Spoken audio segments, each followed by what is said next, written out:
Today's topic is going to be acting, man. We're going to talk about acting, theater, film, things I really hold dear and love, things I grew up with, things that in a way fucking raised me. You know what I'm saying?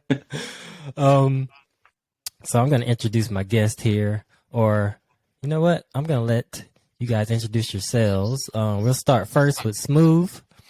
Mr. Smoov, tell the audience who you are. Tell them what you do. Tell them what you get into. I mean, just let the people know about you. Just feel free to express yourself. No introduction needed. No, I'm just kidding. I'm still working on that whole no introduction needed part. I'm Smooth. First of all, I am one of the young cousins of Mr. Shinobi here. So That's I'm family. into that's family. I'm a sports guy. I'm a Tar Heel born and raised. I love movies. I love acting. I love music. That's another thing. I can't sing to hold a note, but I enjoy just vibing to it. I'm in the auto industry right now. I'm a parts guy right now, so it's my stepping stone until uh, career takes off in acting for sure. So that's about it for right now. So what you're saying is you're pursuing acting at this current time? I am Gotcha, in gotcha, school gotcha. for it. In school for it. So Just seeing where it's gonna take you, huh? yeah. What the hell? All Okay, right, our second I'm good. I'm guest. good. I've known this guy. How long have we known each other, Tyler? It's been at least 3 years, right? I would say maybe even like four. Could be. So You could be right because time is fucking flying by, bro. So it could be fucking 4. yeah, but Honestly. but no, like regardless, we've known each other for like a minute. I forgot. Uh, oh yeah, I think we met through Dylan. We So did. We met through Dylan. Shout out to Dylan. We met through Dylan, and yeah, then the first day I met you was at Loudermilk at the beach, yeah, and we, exactly. we Yeah, did it some was. we did some training and shit. Mm-hmm. But but no. Besides that, though, like I don't know. Like, am I allowed to say that I'm stoned or Yeah, man. or all right? Yeah, no, yeah, I'm a little stoned right now. So fucking if I seem like fucking Hey, stupid as just do shit. your best. Just do your best. I'll guide you through. But Um, just tell people a little bit about yourself. Since the topic is acting, oh yeah, yeah, filmmaking, things of that nature. Kind of tell them what you're involved in that realm. yeah. Okay, yeah. So, um, I first got like my first taste of acting like when I was a senior in high school. Like that was the first time I ever did a play, and like what was like a double whammy for me. Like not only what was I, like I had a part, but it was like the lead role. And I don't want to say it Oh, like tooting my own horn or whatever. I mean, it was just like I was like, oh shit, like this is for real right now. So but as soon as I got like my first taste with it, I was just like, all right, I'm gonna keep doing this. But yeah, Did you feel did you feel pressure from having the lead role, or was it something that was just like, yes, I'm ready to do this?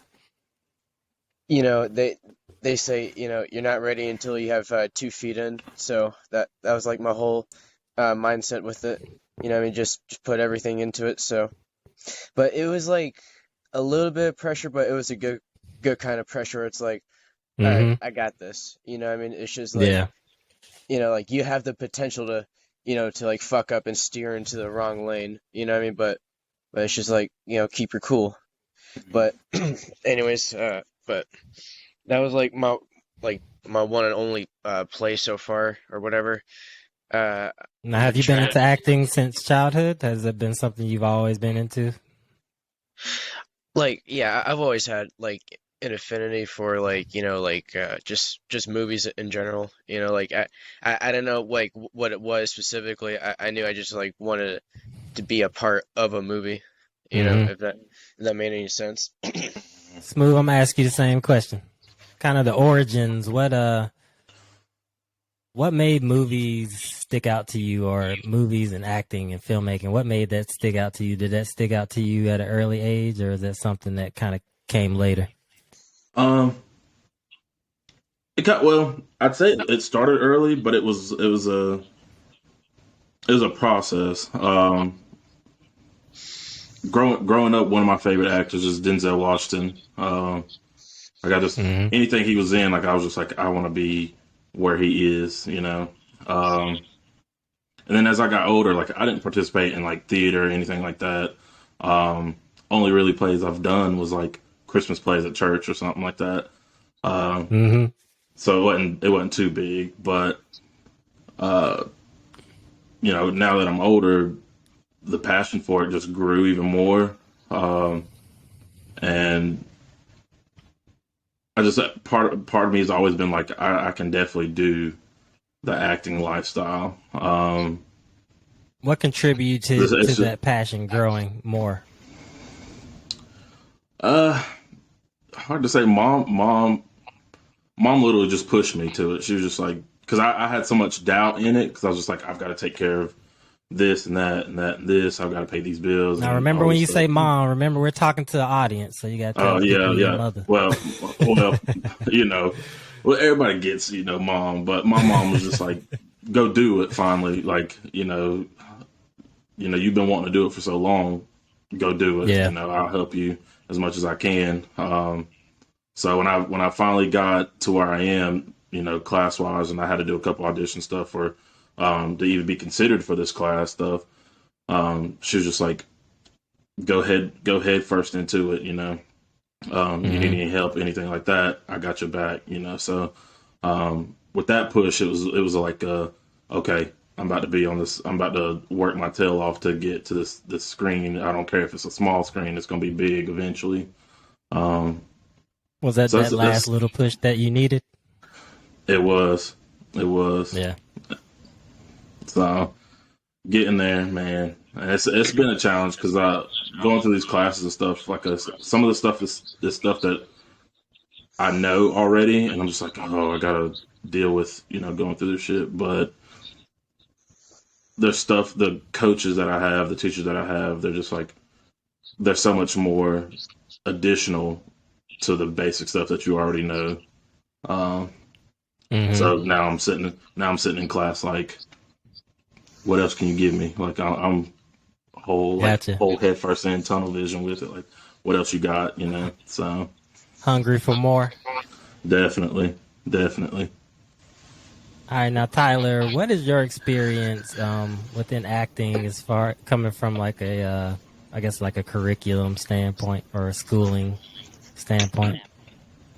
Well, from like a schooling standpoint, like at first, like I did acting only for like a little bit, like during like my junior year of high school, and then I took a serious year of it for my senior year. But like going to college was like a rocky start for me because like it was like right when like the pandemic hit, and like I Mm. don't want to seem like I'm making excuses or whatever. It's just like it's just what happened pretty much. But I did acting online for a little bit, and then like I was doing like this and that and whatever. So, How but was that for you? Did you feel like you were learning anything doing it online? I mean, kind of a little bit, like you. Oh, and what else did I take? I also took a screenwriting class for like Okay. screenplays and whatever. You know what I mean? So like that also like kind of opened my eye to like to writing specifically. Because like when you're in a position like let's say like the coronavirus pandemic, and you're just like by yourself in a room. You know what I mean? Like you're gonna teach yourself like kind of like more things you wouldn't have thought of in the first place if you weren't, inside a room like that. You know what I mean? Yeah, you got to start thinking outside the box. Hmm. Yeah. Yeah, a little bit. Hmm. But then now, so what I'm doing now is just like I'm starting like physical acting classes in the spring. Okay. So I'll be getting like my feet back in the water like that. You know what I mean? So like the thing with like any skill, I would say she's like you got to keep practicing it if you want to get better at it. Mm. You know what I mean? No doubt, no doubt. Like, dude, I don't know what the fuck that is over in like this general direct. It's like this scraping noise or some shit. I'm sorry, like I'm not trying to, I but would walk away from that.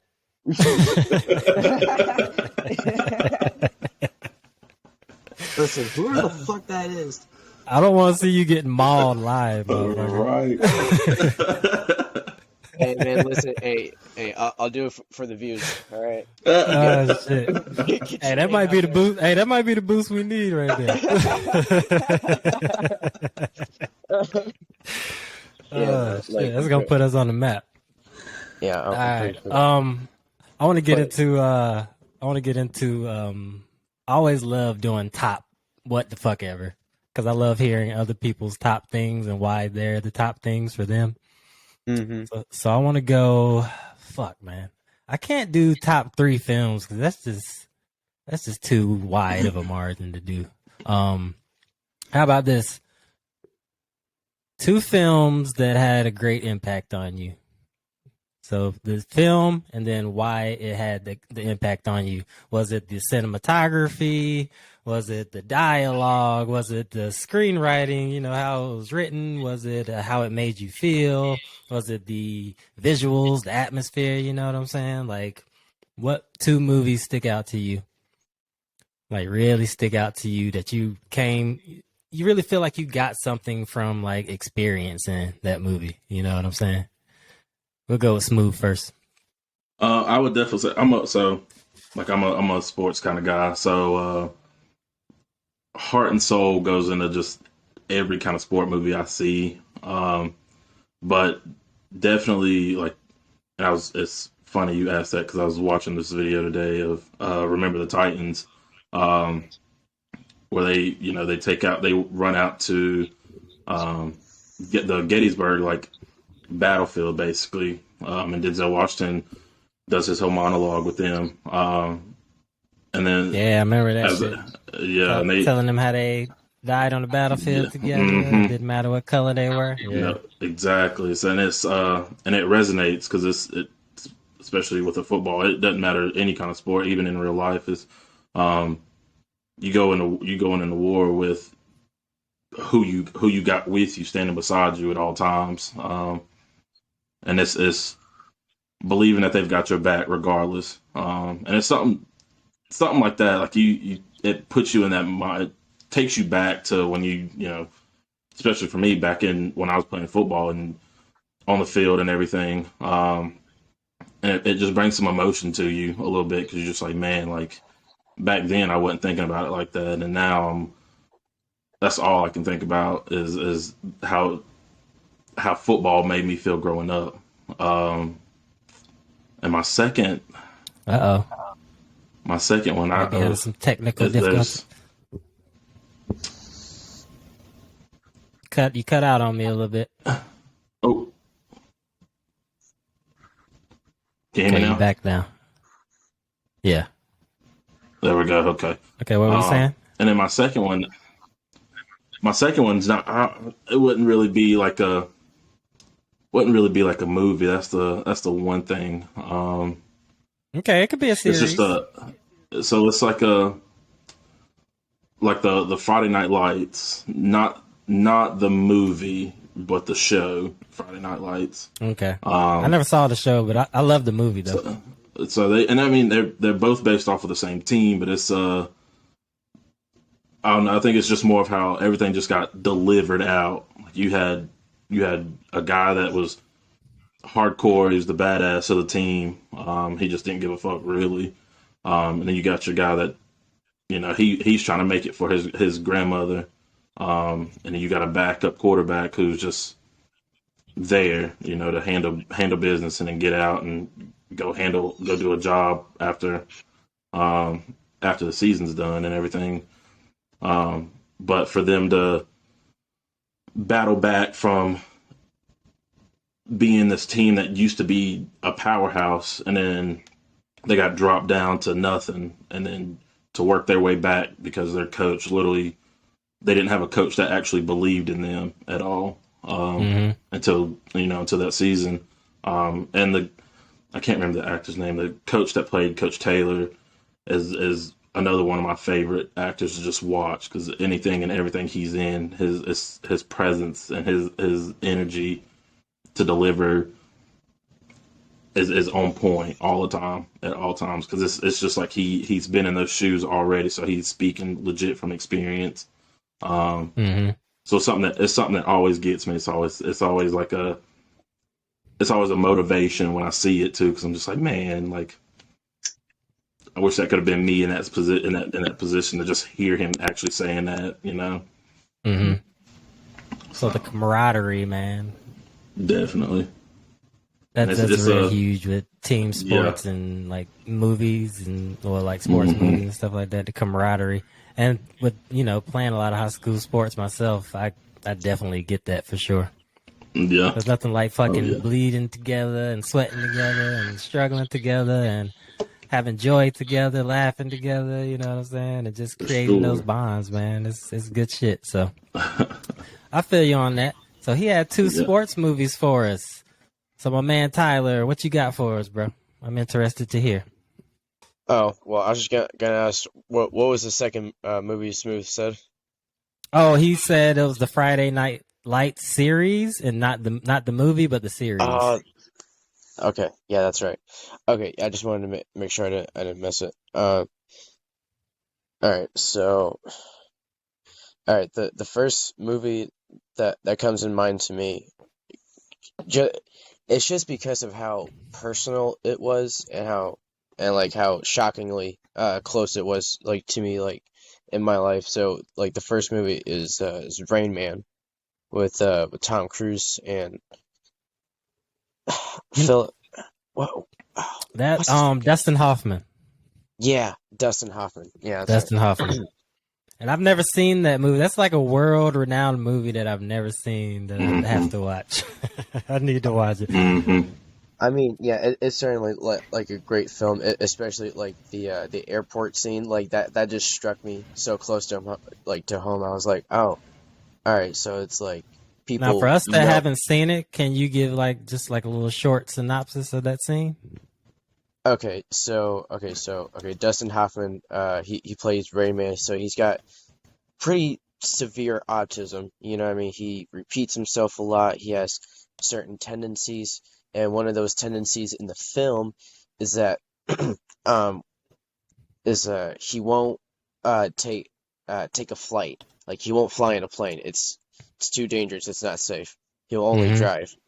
But the problem is they're all the way in I think in like Maryland or maybe in like Vermont, like somewhere pretty East Coast, and they needed to be in Los Angeles, pretty much. Mm-hmm.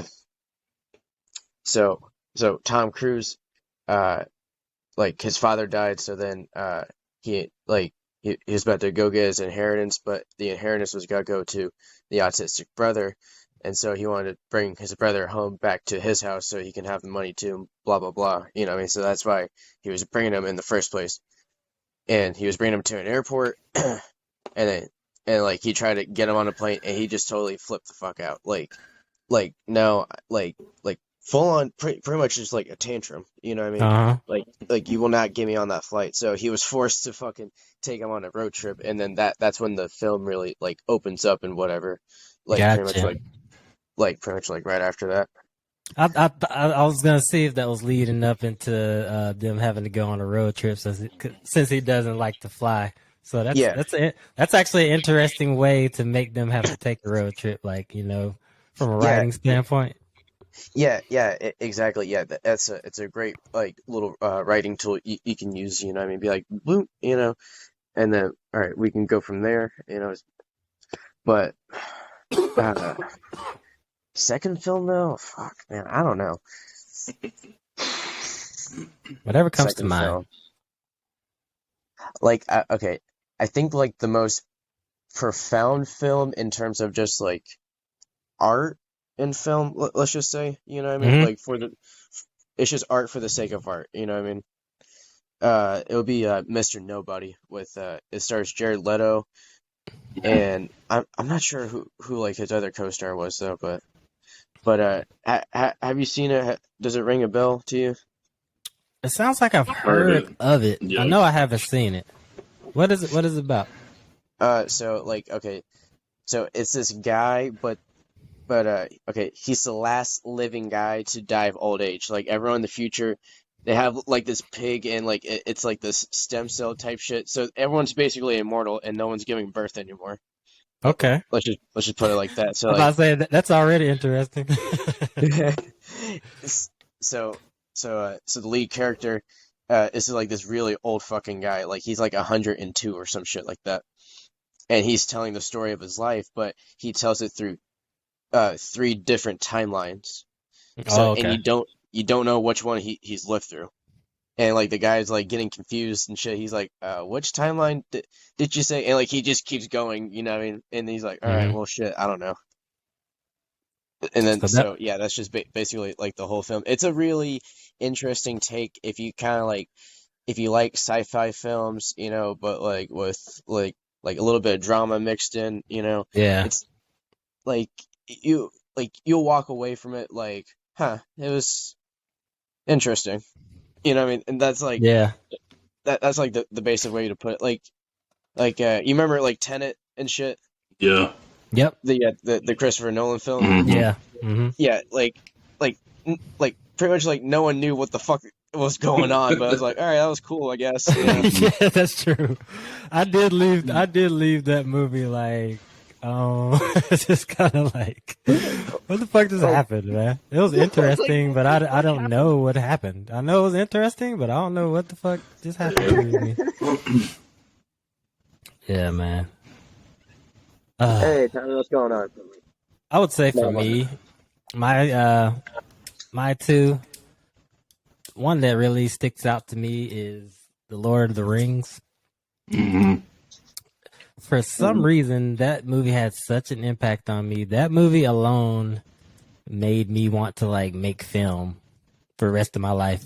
And I think it's because when I got into it, I really started to get into like the bonus features in the DVDs when they used to have that shit. And I started watching the behind the scenes of the Lord of the Rings, and I started to actually see the filmmaking process. And that's what really opened my eyes to more than just the finished product of the film. I started to see the process. I started to see, how many people it took, how much time it took, how much you had to put in it. You had to go scouting. You got to get people to get a cast. You got to have fucking wardrobe. You got to have people to Hmm. feed people, shit like that. And just that whole creative process of it, I like really fell in love with.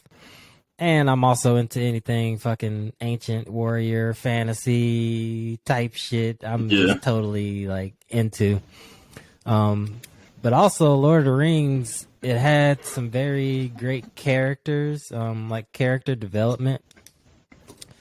I always saw myself when I was younger. I used to love like Legolas's character Hmm. just because he was just a bad motherfucker, Yeah. and I just loved it, you know.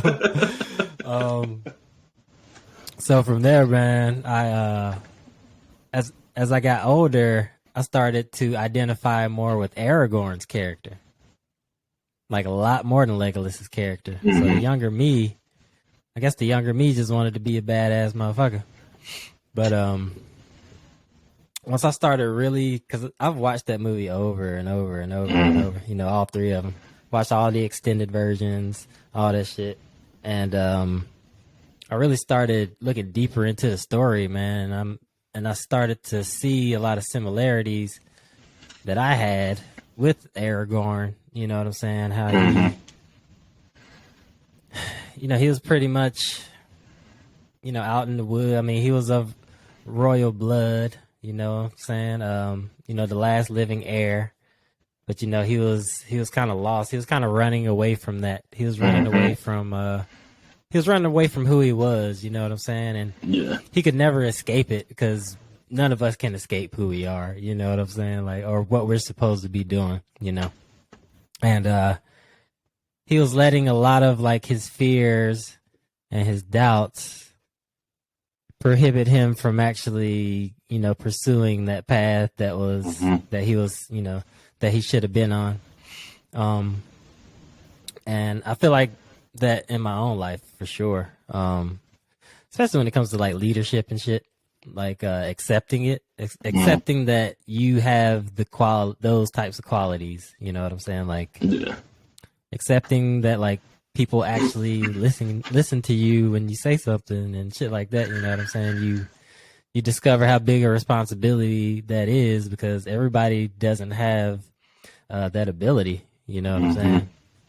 So I could definitely relate to his character and wanting to run away from leadership or what you were supposed to do. So I could definitely resonate with that.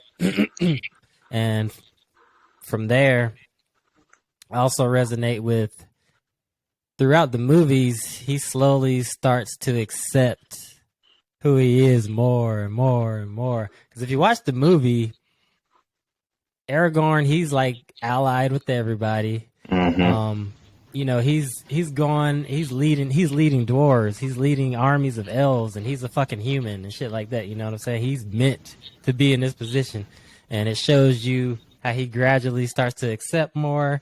He has these supporting characters that come into his life to kind of show him like, yo, this is who you are, bro. You know what I'm saying? And I can definitely relate to that, like in my own life, kind of having been lost, because I've definitely had periods of being lost, bro, and really not accepting what I'm supposed to be doing. But once I just like Aragorn, once I started getting that support and accepting, I started to slowly move my way up to, okay, I'm supposed to be doing this, but I'm understanding that it's a process for me to, get up here. You know what I'm saying? So that really stuck out to me. The Lord of the Rings really sticks out to me, and Aragorn isn't the only character that I highly revere in the movie, but he's the one that I most resonate with now, like at this stage in my life, as a man. Um, so Lord of the Rings for sure. Yeah. Well, all of them. My favorite one has to be, I don't know, maybe the last one. There's a lot of fighting in the last one, so yeah. Is that And there's a lot the of dope ass scenes in the last one too, like when they're fighting on the field and fucking Rohan gets there on all the horses and Oh yeah. they give the speech and then they just fucking charge into an army of fucking orcs and shit like that. Like I live for that shit. Was that Uh, Return of the King? Was that the was that the two? What is it? Is it two ring? Return of the King, Return of the King? because the first one is Fellowship of the Ring, Yeah, and then you have the Two Towers, that's it. Okay. and then you have the Return of the Return of the King is the King. last one. Then they All go right, into So but that the. one's big for me. all right, but What's listen, up? I just want to say, like, okay, if I had to put a third movie in my catalog, I would just say the original Star Wars series, like 1 through 6. Like, Hmm. dude, I don't think The there's like, original? yeah, the original, like from like the prequels to the originals. One like Phantom Menace, and then the Return of the Jedi. So like all the way through like the original six. Because Mm-hmm. I don't think there's like any better modern day storytelling. You know, like I think like I don't want to equate it to like religious like meaning or anything like that, but like to me it's like the modern day like Jesus Christ or some shit like that Hmm. of how like profound it is. You know what I mean? Mm-hmm. Because So like you must have really looked deeply like into the lore and everything, because Star Wars is something that Star Wars is something that I've wanted to love for so long. hmm But I don't know if I need another perspective on it. I don't know if I just need to watch all the motherfuckers over again and pay more attention to it. But it's just I something that doesn't like pull me in. There's been a few like um iterations, like I love Rogue One, I love Clone Wars, and hmm I love Mandalorian. But when it comes to like the movies, I don't know, they just don't really grab me. I love aspects of it. You know what I'm Right, saying? right, But right. it's not something that like just like really pulls me in. You know what I'm saying? What about it really pulls you in as a Star Wars fan? I think it's just the story of Anakin Skywalker. You know, like so like okay, so I was just watching a video essay on this yesterday, and it tells of Anakin of how he changes as a man from Anakin to Darth Vader. You know, so it's like so if you look at a story, it's like this whole cycle, pretty much. You know, he starts as a slave. You know, he's got a single mom, you know, and like and the way he was born, you know, is like pretty fucking similar to Jesus Christ. Like there was no father figure, but all of a sudden Shmi, like his mom was just pregnant, you know, and then boom, she had Anakin pretty much, you know. But that was done Ah, because of like, you know, like the uh who was it? Emperor Palpatine. He messed with like the Force somehow to send out the energy, and like it just came back and redirected into her pretty much, you know. Mm. But mhm. but yeah, so he was born a slave, and like his whole mentality is like I don't want to be a slave to anything, you know what I mean? And then so like I so support that mentality. Yeah. yeah yeah so then and then so you know he goes on to being a Jedi pretty much, and then but see, like he's like way too emotional as a Jedi. He has too many attachments. You know, he's a very flawed individual, a very powerful individual, nonetheless. You know, I mean, he has very immense power in the Force. You know, like there's no one who can really equal him on the battlefield or in terms of like power, pretty much. You know, Hmm. but then he starts like having visions of like his mother being killed and blah blah blah, and then so and when these dreams become reality and his mother dies at the hands of Tusken Raiders, he goes on this rampage and slaughters this whole village pretty much, you know, and Yeah, I remember that. only Padme knows about it, you know. So so already he's starting to have cracks within his foundation, you know. And Hmm. then the next movie, Revenge of the Sith, is like his tipping point. He starts having visions of Padme dying in childbirth, you know, and so he wants to do whatever possible to stop that, pretty much, you know. But he's trying to stop his own prophecy, and we all know when that happens, shit happens the way it happens, Mm-hmm. Yep, right? shit gets all out of order. Mm-hmm. So, and then he tips the whole balance of power from okay, so it's like the Republic, and then now it's the what do you call it? The fucking the Imperial fucking I don't know. Sorry. I just did boxing the other day and like I'm fucking retarded right now. So like sorry if I say Did that you out get loud or blasted whatever. in the head the whole time? I kind of ate some shots, you know what I mean? So it's like you know, so Oh shit! but Good. anyways, yeah, Let me so get you a then yeah. helmet. Yeah, pretty much. So yeah, but then so then in the prophecy he was trying like he was said to help complete the force, not destroy it. But then that's pretty much what he did. Is he tipped from like a Jedi order to a Sith order like Hmm. overnight, you know. But then that's when he went he got fucking burned alive and shit, you know, and then was imprisoned in like this metallic suit, you know, because like imagine like you're a burn victim and then all of a sudden you got all these fucking metal pins and shit in your fucking amputated arms and legs, and your everything's just burned up and uncomfortable, and you know And what I that mean? hot ass suit is holding all kinds of moisture and shit. Exactly, dude. It's just gross, bro. And so, and then ironically, he becomes a slave again, you know, Mm. to his master, Damn. Emperor Palpatine, you know. But Yeah. he finally redeems himself when he kills the Emperor because he was fucking, zapping his son to death, and he just threw his ass down a chute, you know.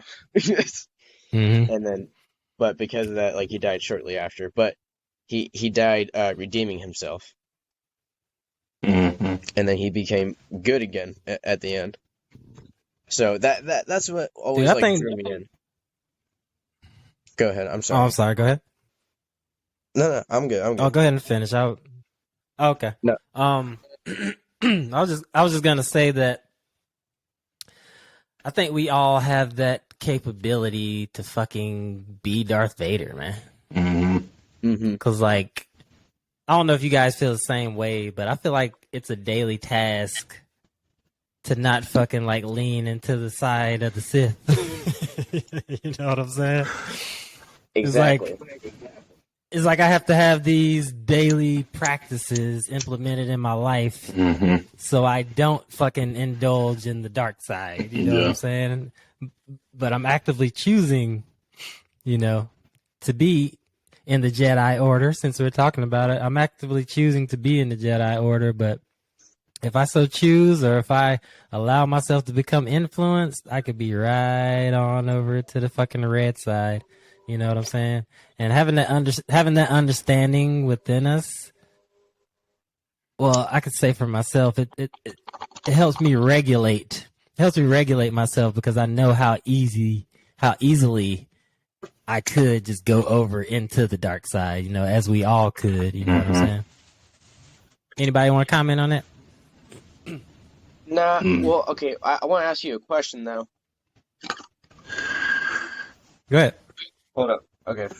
So, what about Lord of the Rings? Like, really drew you in? I'm really curious about it because as you said, you see like what drew me into Star Wars. I'm curious to see what drew you in to Lord of the Rings because like I never really picked up on. I tried to pick up on it, I really did. It's just like I couldn't like stick with it. You know what I mean? Did you cut out when I was telling him about when we were talking about it? Yeah, I think. Well, I think he Oh, was moving, my or like, my yeah, Oh, my you. screen went black. Like yeah. my dad's roommate was out here smoking a cigarette. So Oh, got you. Oh, but yeah. what I was telling Smoov is well, I was telling him how I resonated with Aragorn's character of him, um, being an heir to the throne, but kind of not in the early days. Well, he was old as shit because he actually comes from a line. Well, he actually comes from a line of like humans that live long, that have like long life. Hmm. So he's actually like 80 something in the movie. I don't know if you guys knew, but Lord of the Rings as a whole, Aragorn was definitely a huge part of that, and his whole story and his whole rise to become king after kind of running away from his leadership and things like that.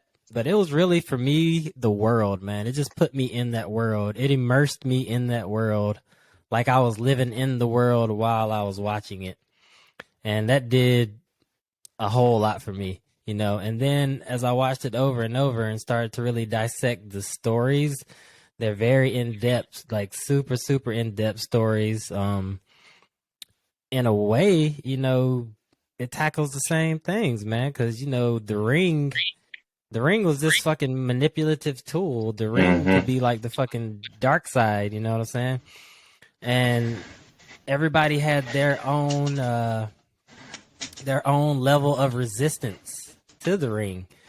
And that's just in life, man. Like we can choose to totally go into evil, or we could choose, not to. We could choose to be influenced by something that's trying to draw us in to do something that we shouldn't do, or we could reject it. You know what I'm saying? And the ring is it's like this temptation, this thing that this voice in your ear. It's like this whisper in your ear that's always whispering, go do something destructive. You know what I'm saying?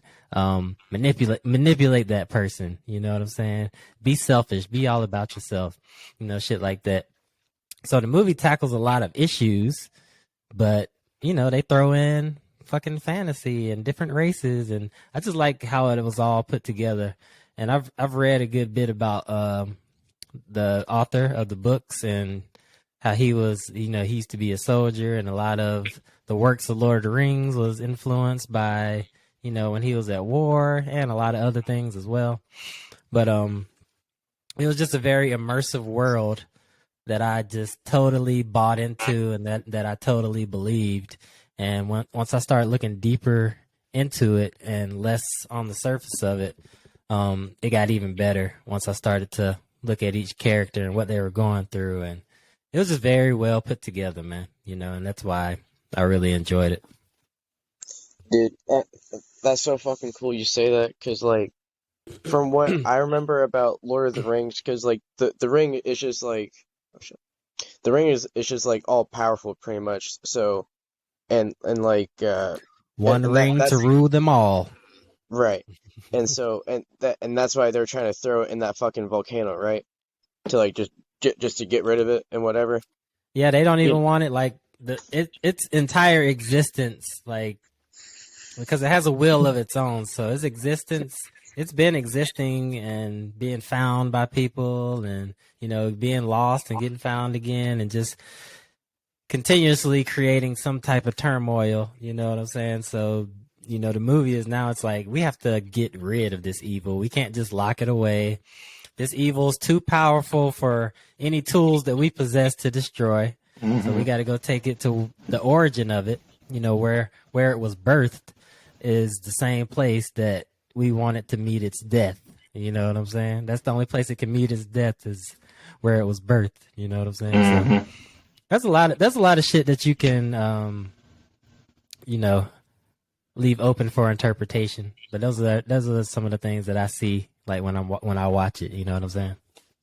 Yeah, it's very interesting how different, like, authors can, like, captivate, like, dark forces and personify them pretty much, and so, like, Because, bro, like so, you said, personification, like, they personified a fucking inanimate object.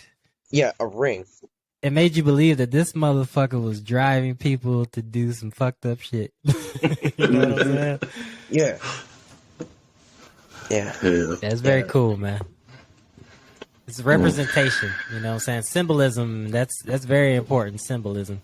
That's so much symbolism that we live with, you know what I'm saying? And there's a lot of symbolism that we're surrounded by that we don't even know what the fuck it means, you know what I'm saying? Yeah. But symbolism is important, man, and that ring was definitely a symbol of, everything vile. That's what that ring was. That ring was taking fucking good-hearted men and fucking corrupting their hearts. You know what I'm saying? The motherfuckers that would never, ever have been corrupted otherwise, they get corrupted by this ring. You know what I'm saying? And they become something, I don't want to say they become something they aren't, but they become the other side of themselves. Yeah. You know what I'm saying? Yeah. Yeah, they become, like, the worst versions of themselves. Yes, pretty much. exactly, bro, exactly. So that's why I love it, because it really, it really mirrors. I love movies that mirror real life. Oh yeah. You know what I'm saying? Yeah, exactly. Like it's a very good representation of, like, taking something like very powerful, but, like, all power corrupts absolutely, something like that. You know what I mean? So it's like, it's just better to put that power away. So it's a very good, like, visual representation of, like, all right, so, like, we got all these people together and they want the same thing pretty much. Yeah. It's a very good way of, like, getting people to, like, unite behind, like, one cause against one thing. For sure. Because you also have people that truly wanted to use the ring, like, for good. Right. But it's made from, like, malice. You know what I'm saying? So Yeah.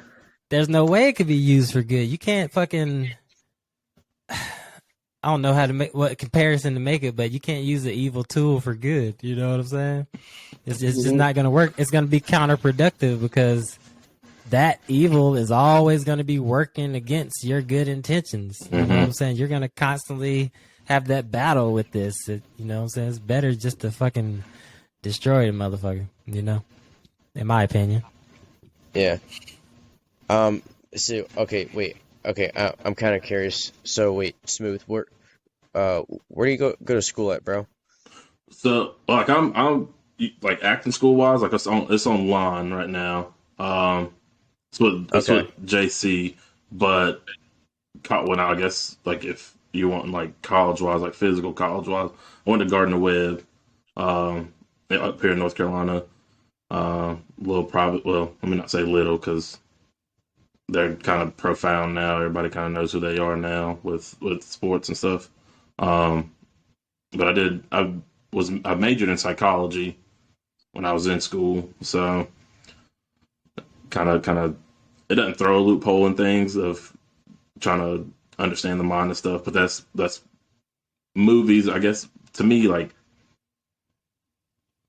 trying to understand the mind, which is a hard thing to do, but um, testing the mind and challenging the mind and acting is one of those things that does that for me too, because it just there's so much out there you can do, and you got to put your mind to it to, like you said, put 2 feet in, and then you're good with it. Like you gotta challenge yourself. But I've always had a fascination with understanding the mind and why people do the things they do, and um, Yeah. where they go, like what brings about their good side, their bad side, like what brings that out of them.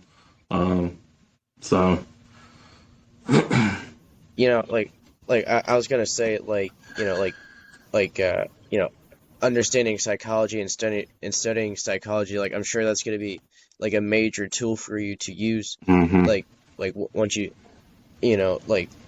when you're doing acting and whatnot, you know what I mean? Because like you can understand the mind and whatever, you know. But I think that that's just like a good thing to have in general. You know what I mean? It's just like always like have a thing like something else like you're good at too. You know what I hmm mean? Like you can be kind of like a jack of all trades pretty much. You know what I definitely, mean?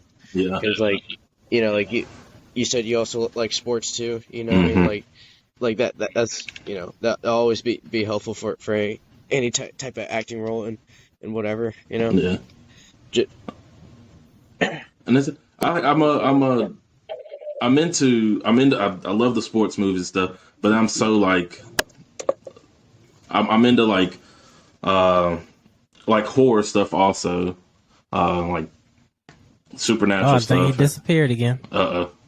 Hopefully he'll be back in here. But Yeah. I'm into like horror, like poltergeist stuff, supernatural stuff like that. Then you see like fantasies and everything like that. You're gonna have to tell me some stuff because the horror, I just can't. I can't do it. I can't. Man, I really don't know what it is about like I don't know what it is about the horror that I love, and I think it's you got like you go to see like Yeah, a horror movie. enlighten us, You please. got to see like a horror movie.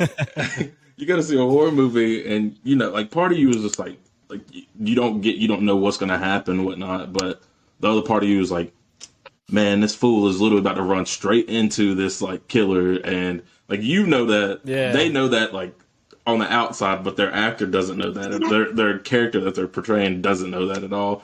Um, so you're sitting in the theater like, motherfucker, don't go in there, like you got to get your ass chopped up. But that's the stuff I like though. Like I love it. And then just Now I like can see you going to have a good time like that. yeah, I can see the appeal for that. Yeah. and then but like I don't know. I think ever since like these paranormal movies had like come about, that come out and everything, like anything like that, I was so like stuck to because I was like, oh, like it's that 1% that can be like this could actually happen. This could actually be real, and it's all of what you believe in. Like, do you believe in extraterrestrials? Do you believe in like spirits and everything like that? So, Yes. and that's why I'm like, man, like it's hard to deny. Sometimes it's hard to deny it because just like certain things happen and it's not coincidence. Like You know, like they say like a spirit's around you if you got like there's cold spots or something in your place to live in or wherever you are, like there's a spirit around you. Um, and you can only think of, okay, is that a good one? Is that a bad one? And then you get stuck and you're like, you're trying to have a whole conversation like with yourself, with this spirit or whoever, like, what you trying to do, homie? Like, just chill over there Yeah. in your space, whatever. I ain't gonna bother you, you don't bother me, whatever. But I've just found a fascination with horror movies like that and supernaturals. And then the fantasy movies like the Harry Potters. The that's another thing too. Is That's another one too. yeah, the Harry I Potter gotta. series. I need to watch. Yeah, I need to watch those all over again. That's another one that never grabbed me, but I do want to watch it again and look at it closely. Like watch the whole series Yeah. through again and look at it a little closer. But that's another one that's never really like super grasped me. I see very interesting aspects of the film, and I've watched all of them and gave them all a chance. But I don't know. There's just something that doesn't pull me in. I think maybe I'm just like I just love like I guess more fantasy and war. You know what I'm saying? I understand it. I love that combination. Yeah, something about that combination that I love. I do appreciate Harry Potter for what it is. Yeah. And when I do have the time, I do want to take a closer look because I know the story does fucking run deep for sure. Oh yeah. But it's just one that never really like grabbed me. You know what I'm saying? What about it? What about it really grasped you? You know, have you always been into magic and shit? I have. Like I can't do any at all, but like it's just that world of possibility too. Of man, I like flying on a stick, making sigils and everything, spells, all that. Like I'm just like, yo, that's dope. Transformations, everything. And it, Also, you wish you went to Hogwarts. That's what we're getting down to. You just fantasize about going to Hogwarts. basically, but it's like it's just dope. Like man, and there's so much in there because it boils to a chosen one to end the evil that is coming, that everybody knows is coming. They've already marked this one kid to be the chosen one, basically to rid this evil. And he can't do it. At some points, he thinks he can do it on his own. Then you come to the realization that it's the people that have been with you since day one are the ones that are going to go with you into war and help you put an end to this. And it breaks all their hearts when you meet an end that isn't the outcome that they all wanted, that everybody wanted at all.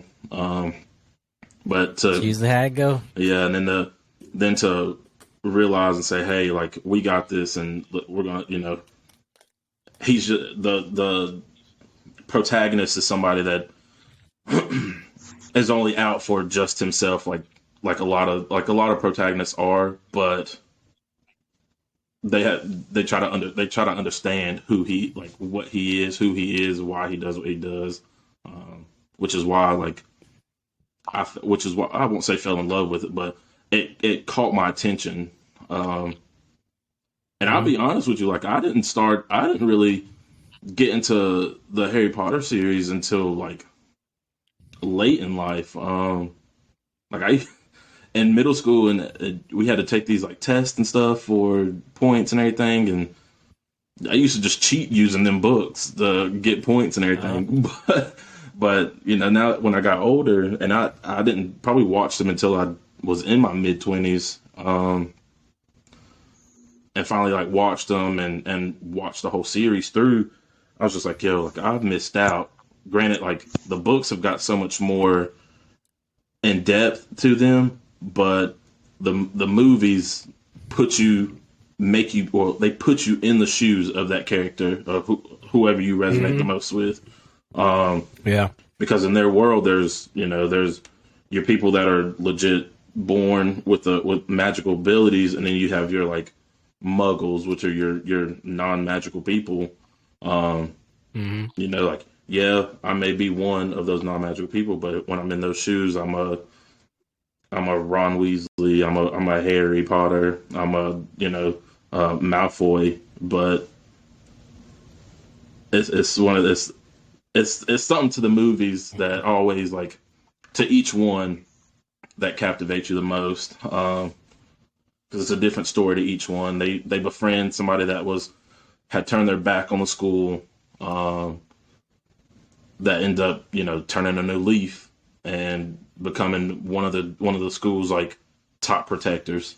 So it's always there's always a good versus evil, but within that fight, that protagonist, that evil person ends up switching sides when they finally realize, like, I've been fighting for the wrong cause, you know. It's because they were blinded, man. There's a lot of things that can blind us into believing in the illusion. I think about in anime. Tyler, do you watch anime at all? I'm like an anime casual kind of guy. I'm not gonna lie, man. Ain't nothing wrong with that. Have you watched any Naruto? I've seen a little bit of Naruto. Like, I got up to the part where like the third Hokage. Nigga, cut out. Yeah. Yeah. Oh yeah. You back with us?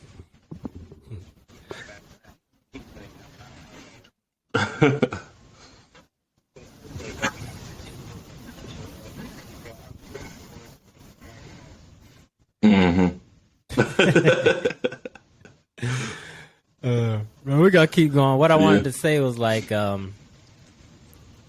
wanted to say, like, speaking of illusions, I was gonna compare it to like being in a genjutsu. Oh yeah. So a genjutsu, is basically a technique where you can pretty much forcibly put someone into an illusion of your choosing. You know what I'm saying? I think a lot of times that's what people are in. They're kind of in this genjutsu where they don't see, or dude, it's hard to say because, like, right and wrong, it's very subjective. You know what I'm saying? Like, everybody has their own versions of what is, or to what level that was right or wrong and shit like that. well, So okay, some people will feel like something is so right, even if it is fucked up, that they do it because they feel it's right. You know what I'm saying? And then and it's like being in that genjutsu, they have this illusion that this is the right fucking thing to do. And then when they're finally when they snap out of it, cause you can get out of a genjutsu by fucking having your partner touch you and shit like that and snap you out of it. Once they snap out of it, they're like, shit, I've been thinking the shit was right all along. It's been fucked up. You know what I'm saying? And sometimes that happens, man. And sometimes that's when the turnaround happens. You know what I'm saying? So I don't think anybody's like inherently good or evil, man. I just think we're capable of both, and I think that motherfuckers choose what they want to exercise, and sometimes people don't choose what they want to exercise. They let people choose it for them. You know what I'm saying? Yeah. That's the bad. That's the bad part. I know you speaking on genjutsu is like the one that caught. I think the one that caught me the most is when I think Kakashi was fighting. He was either fighting Itachi or he was fighting Pain, and it might have been Pain, honestly, when he got caught and he got pinned down by the bars, and he literally like they portrayed him as him dying, basically. Like, man took a rod to the forehead and was just done and was just laid out. No, that one actually happened. I'm thinking of a whole nother situation here. You think about Jiraiya? Yes, I was thinking of that. When Jiraiya got fucking he filled got full of fucking rods. he got done up. No, That was my man too, man. It was Itachi and Kakashi that got into that. Itachi got him in one. Itachi fucked him up. Yeah, and I was like, man, He got him in that. He got him in that Tsukuyomi. yes, and I was like, yo, my man. I was like, I felt bad for Kakashi, and I was like, okay, well, Itachi was. Everybody thinks Itachi was doing, an Akatsuki move. In reality, Itachi was running, was doing shit to save everybody. So he was trying to clear out all this negative, all these negative people around, and trying to bring the nations back together as one again instead of separation. And he was trying to protect his and brother. he's trying to protect his brother, the last two of their whole clan.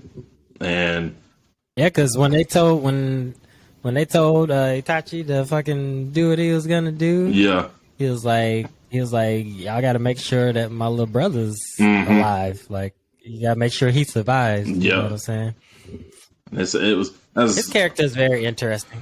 I would say by far, like, granted, there's Naruto movies and stuff, but as heroes, villains, whatever, Itachi is my number one guy. Like, he misunderstood completely until he dies, and then everybody's like, "Oh, now I get why he did what he did." He wasn't fighting against us; he was fighting for us, and we were looking at it in the wrong way. Well, can you imagine? Have you thought about, like, could you do that yourself? Could you be looked at in this light that you really aren't until death? Like, I'm talking about your entire life. Could you live with that? People thinking of you a certain way that's not true because of a underlying cause or greater good. You know what I'm saying? In your eyes, do you think you can handle that? Yeah, I mean, I'd be fine because people gonna think what they want to think of you. You got to stay true to who you are as a person, whether they believe you or not. People gonna say what they want to say.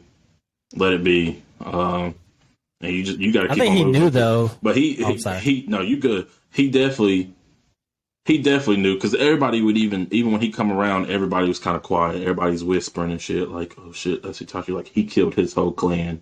He did all this shit. No, he knew. He knew. I was just saying, like, as far as why, you know what I'm saying? He did that shit. Yeah. Oh yeah. But it's like, and then going back to, like, the subjective thing, like, he thought he was helping the village by killing his clan by stopping the coup. Because the Uchiha, they were going to rebel. It wasn't a question. They were about to start some shit. Yeah, you know what I'm saying? Oh yeah. And he looked at. See, that's when those big fucking decisions come in, because he had to look at. It's almost like looking at two evils and picking the best evil. You know what I'm saying? Because it was all inevitable, and he was going to be involved either fucking way, because he is an Uchiha, so those are his people. So he's gonna have the loyalty of his people, but then he's gonna have the loyalty to the fucking village Hokage and the village, and he had to make a choice of, like, the clan or, like, the larger future of everybody. You know what I'm saying? And it was almost like, damn, in a fucked up way, it was almost like the Uchiha were fucking sacrificed for everybody else, man. Yeah. Which really doesn't come out good on their end. You know what I'm saying? Naruto's full of some fucked up shit, man. It is, man. For people, I don't ever get how everybody, like, they bash on anime and stuff because they bash on Naruto and everything. I'm like, y'all don't realize, like, us growing up and stuff, like, we got it. We were just like, yo, this show is full of action and everything. And then now we're older and we're like, this show was full of understanding, like, understanding stuff, situational things, um, positives, negatives, life altering like ideas, movements, and everything. Like how you gonna respond to certain things. And you got Naruto, who was I'm gonna say a class clown, but somebody that was nobody to everybody until he stepped up to the plate, and it makes you realize people don't get how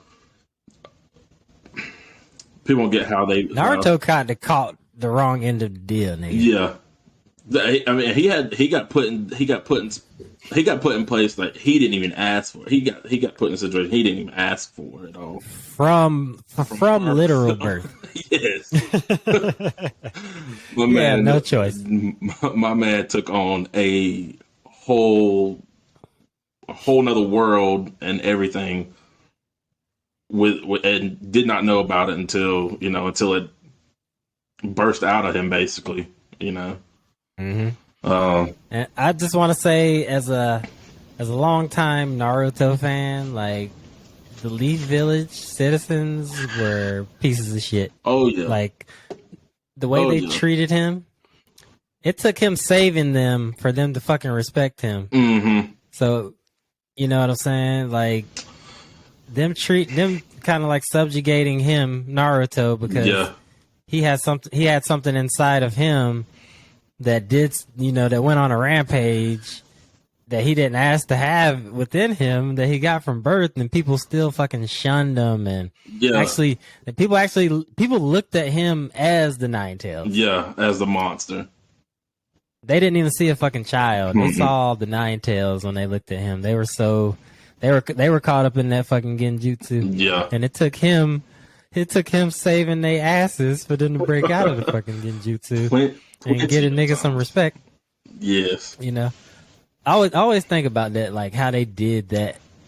Like this kid literally lost his parents in front of him. Mm-hmm. Not that he knew what was going on. Yeah. But, he lost his parents. As soon as he's born, your parents are fucking gone. And then, like, the Hokage just had him up in a fucking apartment building with ramen and shit. Coming in and checking on him every once in a while. And it's like, nigga, this is the son of the guy that succeeded you. Mm-hmm. You know what I'm saying? It's like, you would think he would take care of him like it was like Konohamaru. You know what I'm saying? Yeah. So it's very interesting on how they decided to handle Naruto. And Naruto, he took the highest road of all. Definitely. Like, the highest road of all. He literally could have been on some Sasuke shit. He literally could have went off and found a way to summon a shit ton of toads and just came back and just crushed the Leaf. You know what I'm saying? For everything they did to him. But he chose to go that route of, you know what? These are my I'm gonna change these people's hearts. That's what he was doing. He changed their whole fucking hearts. He decided not to destroy them, but to actually, change their heart. Yeah. You know what I'm saying? And that takes I don't know what the fuck it takes, but it takes a lot of it. Mm-hmm. Because, to be treated like that and to still give to people, who treat you in that way, it takes a fucking big person to do that, man. It's very easy. It's very easy to be destructive. You know what I'm saying? Definitely. And be angry by how people treat you and want to retaliate and get revenge and shit like that. But it takes a real fucking G to go out there, get treated that way, and then become the leader of all these motherfuckers. Mm-hmm. You know what I'm saying? Mm-hmm. Definitely. How so you're big, you're an anime person. Like, I know One Piece. I know we talk all the time, One Piece wise and everything. What about One Piece captivated you the most? Um, I love the dynamic of the pirates being free, Mm-hmm. and I love the dynamic of them saying "fuck you" to the world government. True. And True. then on top of that, like the characters are great. The plot is good. The character progression is good. Mm-hmm. It has a lot of realism in it, relationships, and just it goes deep. You know Yeah. what I'm saying? The loyalty of the crew. You know what I'm saying? These motherfuckers stick with each other. If somebody gets fucking captured, we gonna go rescue this nigga. You know what I'm Mm-hmm. saying? Shit like that. You know what I'm saying? And it really shows you, like, dude, that's what you want in your life. Like, you want a fucking crew that's just ride or fucking die. Yeah. You know what I'm saying? And I respect that, man. And I've always been into pirates as well because I've always wanted to fucking, I get motion sick, so I couldn't actually do it. But I would love to be out traveling, going to different islands with the crew, and just Yeah. for me, it was like exploring the world. You know what I'm saying? Because every arc they go to a different island. Mm-hmm. They deal with a different group of people. They disrupt they disrupt government after government. You know what I'm saying? Which causes them to catch the eye of the world government and have these large bounties on them. And then you see the other side. The reason I really like it is because you see it from many different angles. It's not just world government's angle or the pirates' angle. You have people within the world government, like me, the world government as a whole. I'm like, fuck them, but there are respectable people within the world government. So it's like, and they're in that organization for specific reasons. So it's like, damn, it also teaches you to like it teaches you not to have like judgments and shit. Yeah. Cause it's like, fuck, he might be in this, but he might be doing it for this reason. Mm-hmm. So there's a lot of aspects of One Piece that I love. The action for sure. Yeah. Like the leveling up of abilities, like the power levels, and how each character really has to earn that next step. Yeah. Like these motherfuckers, it's not just like cakewalks. You know what I'm saying? Everything that they go through is elevating them. So that's another thing I love. At the end of each arc, there's always some growth, whether it was mental growth, spiritual growth, fucking physical growth. There's always some kind of growth in there. Yeah. You know what I'm saying? And yeah, I can really appreciate that, man. So I know for me, like I know personally, like I know your favorite character in One Piece. Like tell the world, let the world know like who that character is. Like why is that character so prolific with you? Like why do they resonate so much with you? Like how do you compare? Like how do you think you compare with that character so much? Well, the character that you speak of he's right to my left. He's sitting there. He's right there for the people. Mr. Zoro. Mr. Zoro himself. Yes, sir. Zoro, man. God, man. He really, and I have so much of this. That's the cool thing because you've been able to dissect him down so well and break him down and be like, this is why. But he really has just this, he's very ambitious, man. He really just has this fuck you attitude, like kind of, and not in a way to just be a rebel for rebel's sake. You know what I'm saying? But I feel the same way. I'm just like, I don't think anybody should be telling me how to do, what to do. You know what I'm saying? Especially what to do. Yeah. There should be no authority, nothing telling me what to do. Like, we're all human beings here, and authority is just another construct to control motherfuckers. Me, I believe in true freedom. True freedom for me is motherfuckers not telling me what the fuck to do. You know what I'm saying? True. But at the same time, I can't completely say that anarchy is the best fucking thing because, you know, motherfuckers don't know how to act. I think people do. I think people do need like some form of rules and guidelines because, you know, time after time, people show that they can't do the right fucking thing. Like they just keep showing it over and over again. You know what I'm saying? But not all of us need that. Not all of us fucking need supervision. Not all of us need to be told, you know, what we need to be doing. You know what I'm saying? And, you know, in my case, I'm not going to listen anyway. You know what I'm saying? I listen to the opinions of people that, you know, I highly value. You know what I'm saying? You know, I have my counsel and everything, you know. Definitely.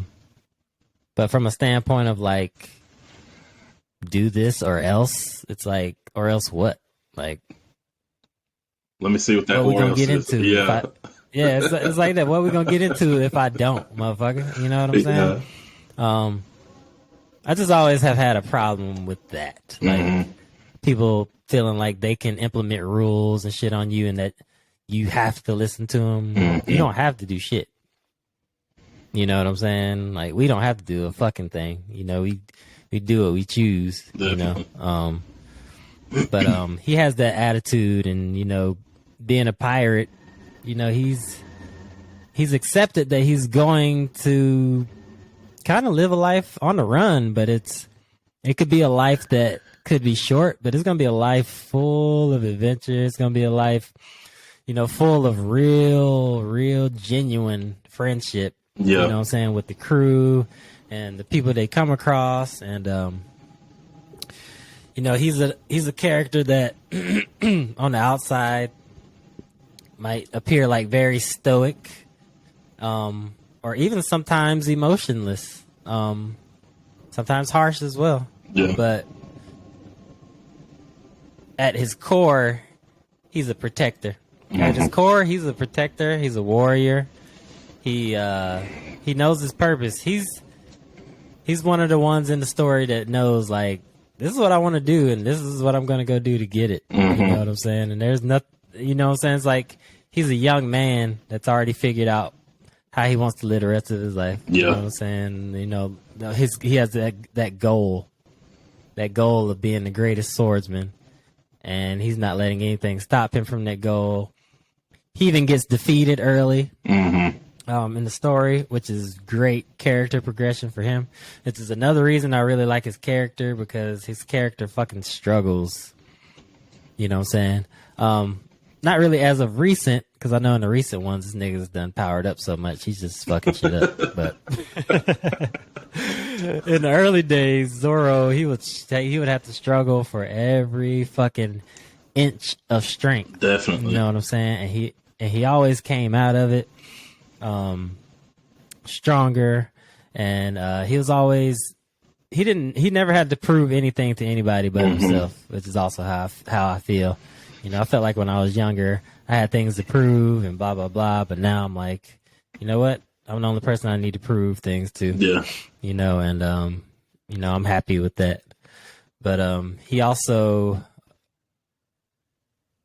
his loyalty is like second to none. Like his loyalty to his crew, loyalty to his captain, that shit's like second to none, man. And I really can appreciate that. I don't know if you've watched it, but what was it? I think it was Thriller Bark. Everybody that knows One Piece knows what I'm talking about. But Thriller Bark was this island that they went on, and pretty much Zoro chose to take all of Luffy's pain, but he did that so Luffy wouldn't die. Pretty much, he pretty much sacrificed himself for his captain right then and there. Didn't fucking hesitate. He was like, I'll sacrifice myself. You know what I'm saying? And that type of shit, I can really resonate with myself, because that's me for, you know, the people that I hold dear. That's the type of person I am for them. You know what I'm saying? And that I would hope they are for me. You know what I'm saying? I would hope I would hope that that is reciprocated. Definitely. But yeah, man, he has a heart. He's loyal as a motherfucker. You know, he can fight his ass off. He's ambitious, knows where he wants to go. He supports those around him. You know what I'm saying? In a lot of different ways. If they need to talk, if they need to be protected physically, he's always supporting. You know, he's supporting the crew. He has a good heart. He enjoys like just helping strangers, and you know, the crew goes to these islands, and you know, they don't know any of these people, but they end up, you know, making relationships and, you know, getting involved in the world, and you know, so he's always looking to help. You know what Definitely. I'm saying? And all he does is fucking train. Like, that's my life. Yeah. That's my life, you know what I'm saying? Yeah. I'm in a constant state of a fucking power up, you know what I'm saying? That's how I live, you know what I'm saying? So, you know, when I'm not handling all my other fucking responsibilities, I'm training, bro. Yeah. Like, that's what I'm doing. That's what I've decided to dedicate my life to, amongst other things. But that's what I do. I train to become stronger, and not just in body. Yeah. You know what I'm saying? I want to be stronger. I want to be stronger for everything, or for anything that, you know, comes, you know, in front of me in my life. You know what I'm saying? I want to be able to handle it with poise. Definitely. It's been a big word for me. Is poise, man. Yeah. Because I've had a lot of things. You know, I had a lot of things that have come into my life that have tried to like disrupt my peace, and things of that nature. And I've had to handle them. I've had to really, had to have a strategic approach to things, you know what I'm saying? And not an emotional approach to things. And it's really allowing me to not like harbor any bad feelings about anything. And it's just, you know, it's just giving me some freedom. Definitely. You know what I'm saying? I feel that. So I definitely take, like, if there's ever a movie out and they're like, I need a warrior. They don't say anything else. They're like, I just need somebody that is like a warrior's build, warrior's mindset. You know, that is definitely the role for you in anything. Oh, bro, mark my words. I see myself in some type of fantasy war epic someday, man. Yeah. Something like Lord of the Rings. Like, I see myself in fucking armor and a sword, and yeah, that'd be lit. I'm with you on that. I've Yeah. already been throwing that shit. I've been throwing that shit out to the universe already. You know what I'm saying? For sure. That's how, man. That's the thing too. Like, I see myself in so I'll tell you this, and it stems into this acting career that I'm pursuing. So when I had to do my audition stuff to get in for class and everything, and with this class, with the school that I'm with, like they've got an agency. So once I finish up my courses and stuff, they can sign me, or I've got all my stuff that I can go sign with another agency. And in my interview, she asked me, the woman asked me, she says, you know, where do you see yourself, 5-10 years down the road? And I'm like, you know, everybody's answer is, you know, modeling, being one of the top models, being one of the top actors. And I was like, honestly, like, I want to see my name up in lights. I was like, big screen, anything. I was like, I want to do it my way though. And she was like, what do you mean? I was like, I don't want somebody else's like hands on the way I run my career going forward. I was like, I get, you know, having a manager and they're going to say, you know, this is what you need to do. This is what you need to do. But I told her, I was like, they are my manager. Like, I'm in control of this whole of this whole thing, you know? So, and then she was like, okay, well, like, when you do go and act, and like, is there certain styles you want to do? And I was like, I was like, I can't say any and everything because in that industry, like when you say any and everything, they'll put you in any and everything. And I'm just like, Oh yeah, yeah, they'll put you in any and everything. They'll send it to you and be like, here you go. You know, you said you wanted it. So um, I was like, here's Brokeback Mountain, nigga. right. I'm like I got some class about myself here, and I was like, I'm a sports kind of person. I was like, I'm all about team, like something. I'm all about being team driven. Then I was like, but I'm also this kind of guy that's lone. I'm a lone, like a lone wolf kind of guy. Like I can do things on my own, and I don't need nobody at all. Like not a badass kind of lone wolf, but a lone wolf nonetheless that can handle on his own. Um, she's like, okay, she's like, she's sitting there writing stuff down, and I'm like, oh, that's not gonna be good later down the road. I'm like, that's not gonna be good later down the road. But I was like, I want to be in one. I was like, I want to be like I was telling you, like one of my favorite actors is Denzel. I was like, I was like, my one of my goals is to be in a movie with Denzel and pick his mind so much, you know, that people are like, people see me and they're like, he is inseparable from Denzel. Like he is up under Denzel all the time. Like that is somebody to me that has gotten the acting world in a grasp, and he knows exactly what to do, how to go about things, and everything. And I'm like, and I love how he goes, how he is just as a man. He doesn't take no for an answer when he's doing any kind of job whatsoever. Broken father, you know, trying to handle something. A coach that goes through adversity, racial adversity. You know, he's been a detective, he's been a crime boss, he's been a drug lord. You know, um, and everything he does is you see Denzel and you're like, oh, that's not him. He's this bad guy from he's this broken down guy that, you know, doesn't have much at all. But in that sense, in that movie that you're seeing him in, you're just like, oh god, like you're fascinated by his delivery on everything. Um, so my man's just like, I've had that stuck with me forever. I'm just like, I've gotta meet him something, you know, one of these days. I gotta either meet him and pick his brain, or be you know, his co-star and still pick his brain, but then get to be like, I've been in a movie with Denzel Washington. And like to me, it'd be like my pinnacle. I'm like, I finally got to there. Like I finally got to be in a top movie with somebody that is renowned, that everybody knows, you know. So Yeah, this man. that Keep visualizing I'm that telling shit, you, man.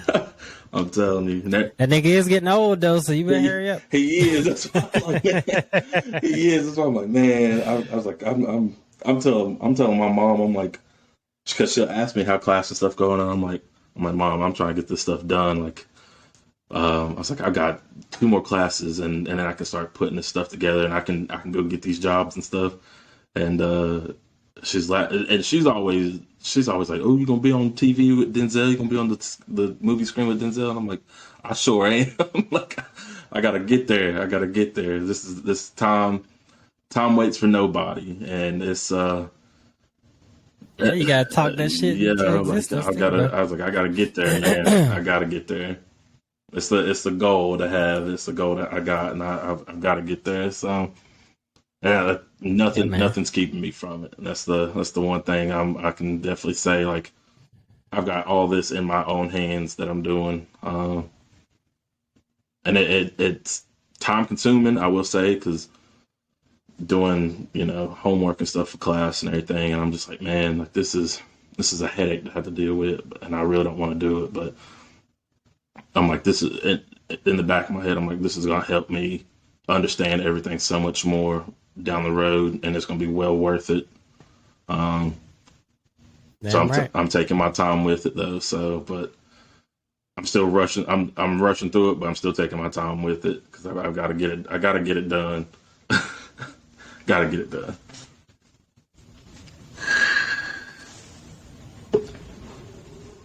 And I It's do it. funny you mentioned Denzel. Yeah. Denzel was his character really helped me with like well, I'll put it this way. I'll start from the beginning. I was looking for a way to write a good villain. Mm-hmm. Okay. Mm-hmm. I'm the type of guy that when I watch movies, I cannot stand like the cut and dry villain that like shoots his own crew and leads by fear and shit like that. Yeah. That shit's like that shit's so fucking corny to me. Yeah. You know what I'm saying? I like guys that you could argue if they were a villain or not. Mm-hmm. You know what I'm saying? I like my villains to be relatable. I like them to actually have purpose for what they're doing and not just to be blindly doing something like out of emotion or something like that. Yeah. Like maybe their approach is a little off, but maybe they have like the right intentions. Mm-hmm. The approach is just the way they're going about it is a little off. You know what I'm saying? Yeah. But I like complexities in that way. Mm-hmm. Characters. I don't like characters that are just, oh, he's this, oh, he's that. You know what Yeah. I'm saying? None of us are that. Mm-hmm. Like none of us as humans are just this and that. You know what I'm saying? We got a whole bunch of shit going on. You know. So I love those villains where you could be like, because sometimes a motherfucker will write a villain so good, you'll be like, I want this motherfucker to win. Yeah. Like, fuck the hero. You know what I'm saying? Like real talk, man. I find myself doing that shit a lot though. Yeah. I find myself watching movies and always going with the guy that's supposedly supposed to be the villain. Mm-hmm. I'm like, why is this motherfucker the villain? You know what I'm saying? But yeah, man. Watching Training Day, that's what did it for me. I was getting ready to ask. It was fucking Training Day. Training Day did it for me, man. I watched that when I was watching it. I watched the movie many times. Yeah. But when I was watching it this time, because I would just sit down with the notebook and watch and study movies, which I still do, like to learn and to see and angles and dialogue and transitions and everything. Definitely. You know what I'm saying? So I watched this movie a few times, but this time I was really focusing on Denzel's character. Mm-hmm. Not Denzel the man, but fucking Alonzo. Yeah. I was really focusing on everything he did, man, from like his small fucking facial mannerisms and you know what I'm saying? Because you know with acting, motherfuckers that like really know it, that little shit you'll see and you'll recognize in the film and you'll be like, that was fucking good. You know what I'm saying? But I really started watching his character and really finding out like the motherfucker wasn't evil. He was doing evil shit. Yeah. But he wasn't evil. He wasn't evil at the core, man. He used manipulation in order to get what he wanted out of people. Because as you see throughout the whole thing, and like going back to what we were talking about with psychology, this motherfucker was psychologically working Jake all motherfucking day. Yes. Yes. Which he told him at the end. Which he ended up telling him. Yeah. But just the way he would fucking like a few times, like watch those scenes when he's talking to Jake. Like after he do some fucked up shit that Jake don't agree with. Mm-hmm. Watch those scenes where he's like, kind of like, it's almost like he's like rubbing fucking Jake's head while he's talking to him. Yeah. You know what I'm saying? But he's really like softening Jake up. You know what I'm saying? He manipulates Jake to the point where Jake doesn't even know he just walked into his own death. For sure. You know what I'm saying? Yeah. So he used his genius for manipulation. Mm-hmm. Alonzo's character. But at the same time, you know, he had kids, he had a wife, you know, he was doing messed up things, but he had people he loved. He had people that loved him. Yeah. He wasn't just this guy that was in the car going out doing fucked up shit to people all day. He's actually, his character is more than that. That may be, we saw that character get portrayed within a day, and we completely judged him off of that. You know what I'm saying? True. So when I think of villains, that's kind of like the mentality that I'm coming from, like movie villains, like the complexities of it. Because he wasn't, I like giving motherfuckers some type of humanity. Mm-hmm. They're not just, they're not like the Ring we were talking about in Lord of the Rings. They're not this thing that just needs to be destroyed. You know what I'm saying? Yeah. But they actually, you know, they actually have feelings. They actually have like motive behind what they're doing. You know what I'm saying? It's not always what you're doing.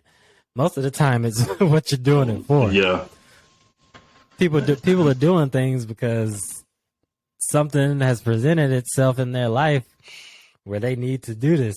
You know what I'm saying? Or they feel they need to do this. Not necessarily that they need to do it, but they feel like they're at a point where this is their best option. So it's like, can we really judge what they think their best option is just because we don't agree with it? Yeah. You know what I'm saying? Yeah. So I really look at that like when I'm thinking of like villains. So, you know, with Alonzo's character, it really taught me a lot to add more to a villain than just this surface. We need to destroy this thing. You know what I'm saying? Which is this villain. You know what I'm saying? So, that specifically, Denzel's characters of Alonzo and Training Day specifically opened my mind up into fucking writing a so-called villain. The details about that villain, you know what I'm saying? Yeah. Like, where did this person come from? I want to know where this person came from. I don't want to know that he's just a guy that I watch for one day that does some messed up things and fucking gets killed in the end. You know what I'm saying? You know, so I like guys to have some, you know, some history. Yeah. Like history. Like, why the fuck is he doing this? Like, I need to people know. don't just do things to do them. Yeah. Well, I can't say that, but but yeah, so that character really helped me with kind of fleshing out the villain in my movie. You know what I'm saying? It was very well done. Whoever wrote that character, fucking kudos to you. Definitely. Or if there were many people who wrote that character, kudos to all of you because it was very well done.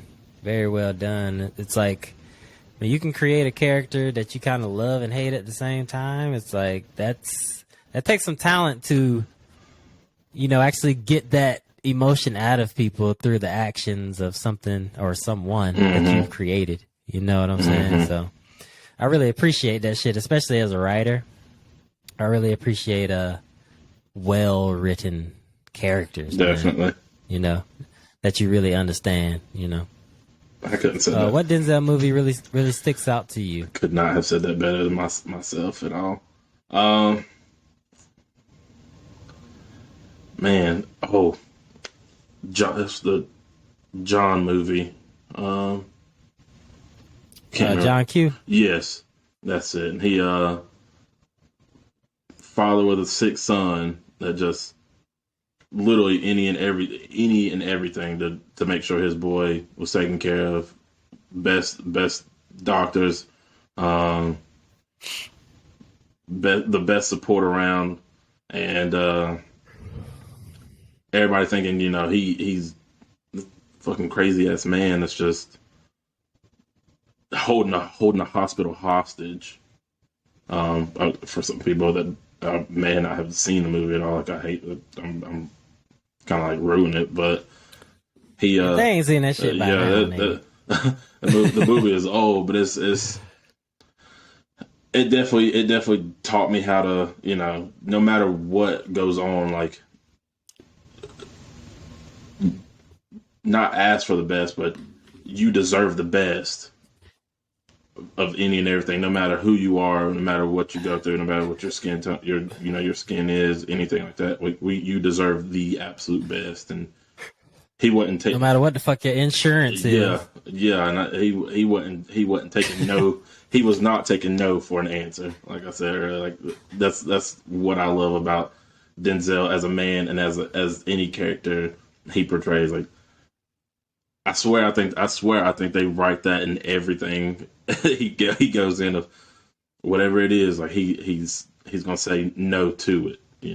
He's gonna be defiant, but it's gonna be for a reason that he's saying no.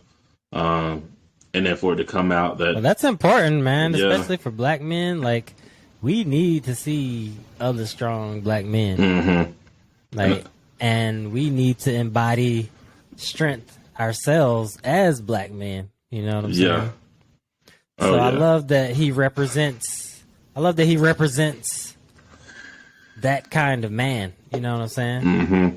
Not just this physically threatening guy, but this smart, intelligent, Yeah. loving, somebody that actually has morals that will stand on their shit. You know what I'm saying? And I think we need to be we need to be projected out to the world like that, Yeah. because that's what we are. yeah. And then You know what I'm saying? he portrayed Malcolm X too. That movie alone stands out. See, like he went against let me not say went against it all, but what Malcolm X really stood for and everything he portrayed out. Like you would have never, if you would have never got to see what an actual picture of Malcolm X, who Malcolm X was, you would have thought Denzel was Malcolm X for real. Like anybody be like, yeah, you know who Malcolm X is? Yeah, that's Denzel Washington. Like no, like the real Malcolm X. But you wouldn't be able to tell. You wouldn't be able to tell somebody that at all. Oh snap! That he's had freaking Denzel has had a freaking career. Shit. Denzel's had a career of pushing the limits on things that everybody like undermines, that he brings back to light. And then when I don't think I've not seen many interviews of Denzel Washington at all, of him having to explain his movie role and whatever it is. Like, because I feel like if he was to, he'd literally be like, if you didn't understand the movie, me telling you is not gonna make it any better, because you're still not gonna understand it whatsoever. Like, it's one of those things of it's self-explanatory. He just breaks it down so much. He just breaks it down with his character like that, like with Training Day of manipulation manipulation, and then and remember the Titans is keep fighting no matter what's going on. John Q, is never say never, take no for an answer, stand by your morals. And then there's another one that he's in that I gotta think of the other. It's gonna take me a while to think of the other one. But You ever he's seen Devil in a Blue Dress? no. Watch that, bro. Okay. Watch that. Devil in a Let blue that be your dress. next one to watch. Okay. Devil in a Blue Dress is Okay. real good. I have to come back and give you My that. mom actually put me up on that. I have to. When we do the next one, I have to tell you about it. Then my look on it. Yeah, man. I was actually gonna say, like, I would love to start like watching the same shows. Yeah. We talked about this fucking a while We've back, done that too because we did that with Barbarians and we did that with another show too. Yeah, so I would definitely like to get into that more. Like just more like movie discussions, show discussions, man, and just getting the thoughts on it and perspectives on it. Yeah, I think that would be like super dope to do that shit. True. Yeah, because this past fucking Barbarians it was mad. You finished it, And then I finished it. man. Yo, that Yeah, man. That shit. We're gonna have to do a special episode for that. Yeah, that man. I kind of want to watch both of them over. It's only what, They're it'll not only be that- 12 episodes. Yeah, they're not that long. Yeah. They're not that long at all. It's that this season was one of those seasons of triumph and dismay and heartbreak and like there wasn't so much adventure. There was just a lot of mental turmoil going on that every character had to go through. Yeah, you're right. Yeah, And it I'm wasn't like- really like super action heavy. Yeah, it was more like the inner workings of everything that's going on. You know, Which puts me, and I guarantee, like I know there's gonna be a season 3, but I'm like, the way y'all put out, the way season 2 went about, and the way everything kind of ended up, like there's got to be more than one more season with this show. Like there's got to be at least 2-3 more coming. I feel like I feel like this thing is far from over. I feel like season 3 is gonna be full of motherfuckers getting slaughtered Oh my God, kid you not? because they kidnapped Dusnelda. Like the barbarians aren't just gonna like take that land down. Nah. Like, they about to start some shit, like some real shit. Oh, And then they did the shit with the with the baby, they took both. bruh. Yeah, Motherfuckers crazy, man. yeah. my man. How you feel about her parents' fate? They carved out. They made their bed, basically. They made That's they real made talk. Yeah, they made their bed. They made their bed. And for him to say what he said and was just like, I don't mind it, but I hate a snake. Mm-hmm. I hate a snake. And the only way to put a snake out is like that. And I was like, Decapitate him. my man was like, oh snap. I was like, okay. See, that's why, ladies, I be telling ladies, make sure you watch who you follow as a man. Mhm. That motherfucker might lead you off a cliff, Mm-hmm. or he might lead you into decapitation. I kid you Because not. you saw Dusnelda had like more of a little soft side for her mom than her dad and shit. So it was like, hey, that's your man. That's who you chose. That's who you ride or die with. Yep. Get your head cut off with. It. Yep. You know what I'm saying? So that's a big lesson there. He did that shit all. He did that shit all out of spite and for money, and I'm like, you chose the wrong reasons, sir. He should have been hit. He there was no way he was not gonna come to that kind of fate. Like, Yeah. that shit was just adding up from like the first season, and he was just I don't know what was up with him, man. He wasn't good for business. That's all I can say. Mm-mm. I figured There's he. nothing like. I figured he's either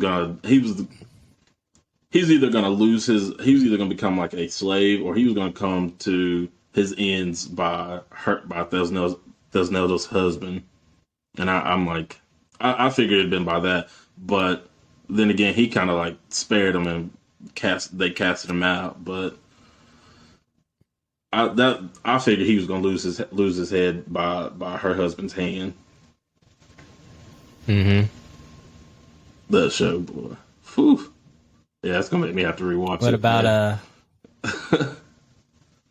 What about what happened to Folkwen? His story is rough, and but I think I honestly had forgotten about him until when he popped back up. I did too, bro. I forgot about my man, and then he popped back up to save her, and I was like, oh snap. And then she tried to, she tried to convince him to come back to the village, and he was like, "Nah, the woman of my dreams fell in love with the man that killed my family, basically. Like, why would I come back to that?" And for them to kind of like, they didn't make peace, but it was, I'm coming back for my people. That's the reason I'm coming back, not for you, but I'm coming back for my people. I feel, and I really do feel like he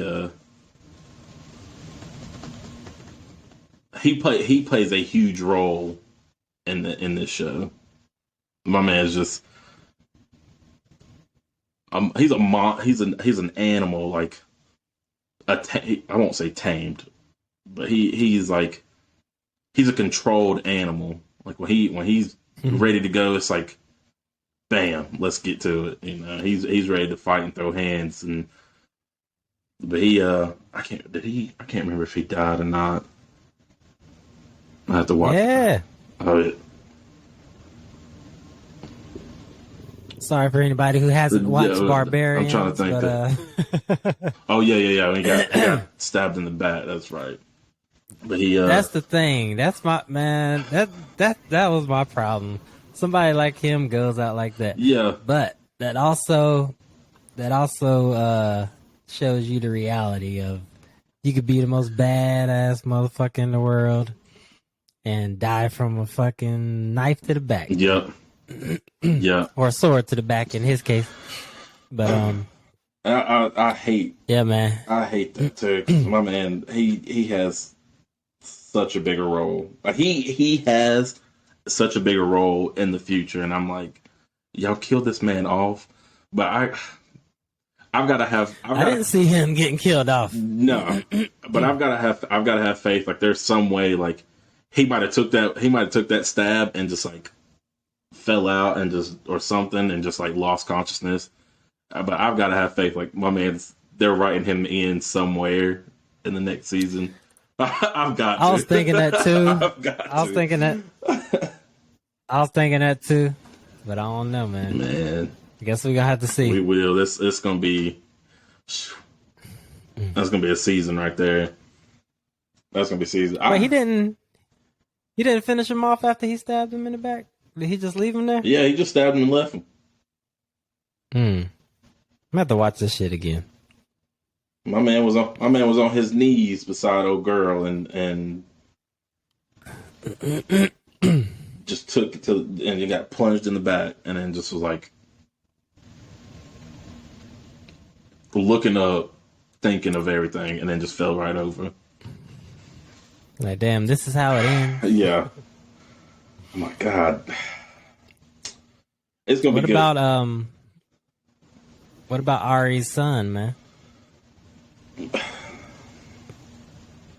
How is he still alive? That after setting them up, he ran off like a little girl, but he I hate how.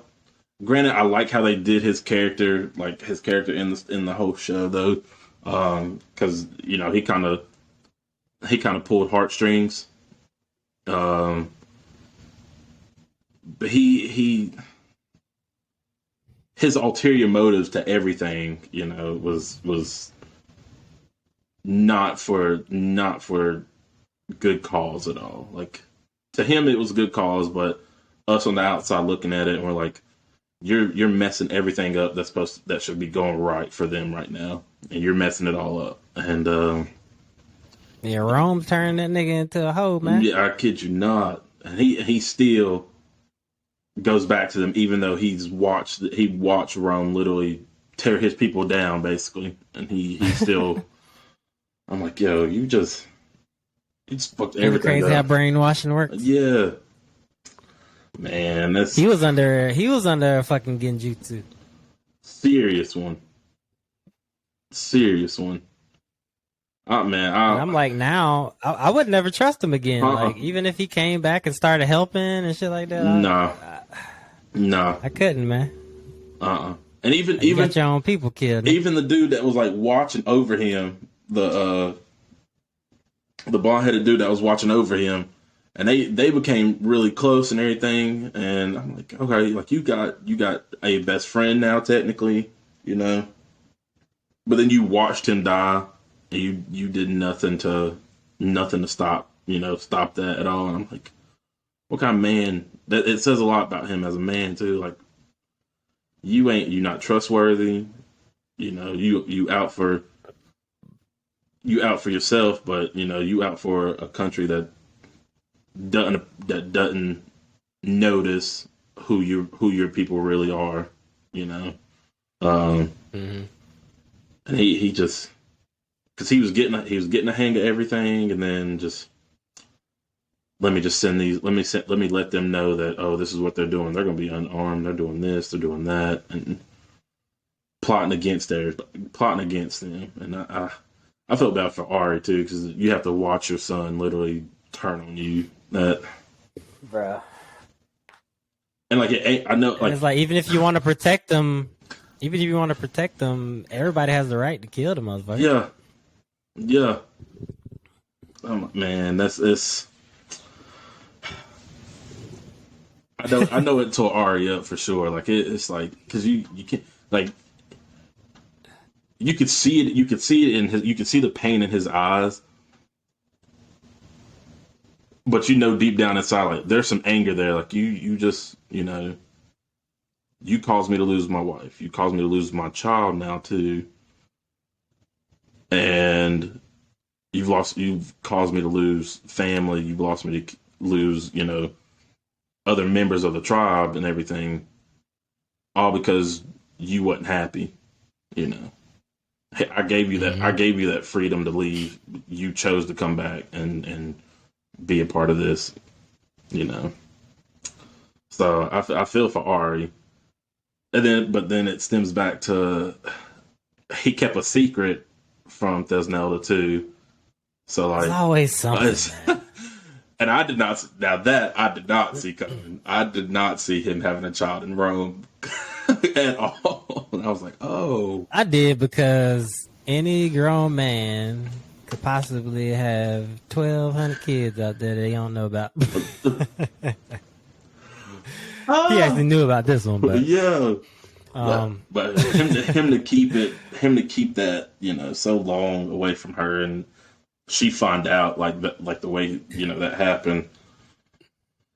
he had a wife too, right? Yeah, he just left. Yeah, he had a whole fucking family. Whole family. Yeah. And but he, like, and that comes back to why he didn't just leave his family because he wanted to. No, that's probably the hardest thing for a man to do. Mm-hmm. Is leave their family. So whatever cause a man has to leave his family, it has to be something important to him. Yeah. Like, it has to be, because no man wants to fucking leave his family. That's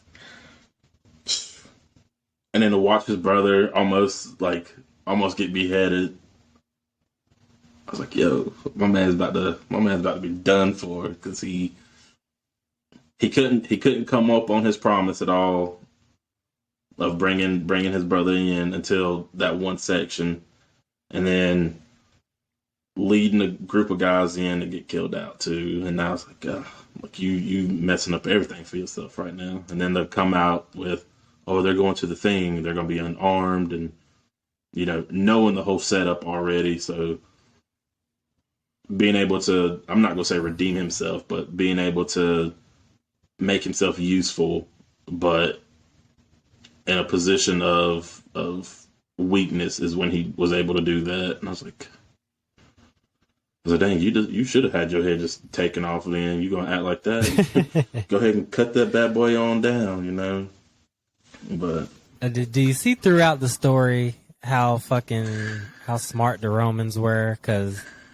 they pretty much tore them down from the inside. They had their own people do this shit.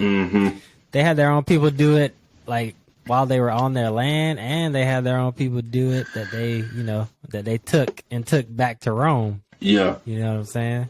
So they were influencing shit on two fronts. Yeah. You know what I'm saying? And I didn't understand, and it stems back to season 1. I did not understand like them coming in and taking the boys back to Rome at all for a while until this season come about, and Ari and Buddy were fighting and everything, and they were friends from Rome when he mentioned that, and I was like, oh, so I was like, so Rome's literally like they're gonna have leaders all throughout their whole camp to spread out, so you make these villagers trust you.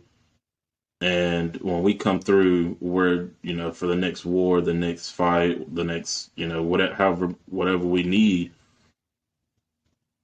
we don't need to ask anybody at all. Like, you serve under Rome, you're going to do this, I was like, I did not get that the first time at all until this season. And I was like, damn, that's smart and that's fucked up at the same time. Like, you ain't gotta get your hands dirty at all. You got somebody already doing that dirt, and all you gotta say, all Rome's leaders gotta say is go kill, and you and your tribe gotta go kill, basically.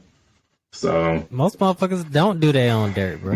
They always have their minions and shit. Yeah, handle it for them. Yeah. The freaking, but what was it? Was that the Reich? Not the Reich son. What's up? What's up? The general son. Come on, don't cut out on me. Don't cut out on me over there. We good? Can you hear me? Okay, you back. There we go. Okay. My freaking connection probably. But I think this the general's son that was more fighting Ari's brother mentally and physically, like they having a battle of who's the best, basically. Like he was a motherfucker that was just like dirty. Like he didn't care what he had. He did not care how to get the job done as long as it got done. It's like, you are a menace to society, buddy. Like we cannot have you around here no more. Somebody need to legit kill you off this thing right now. But wait, hold on 1 second. You good?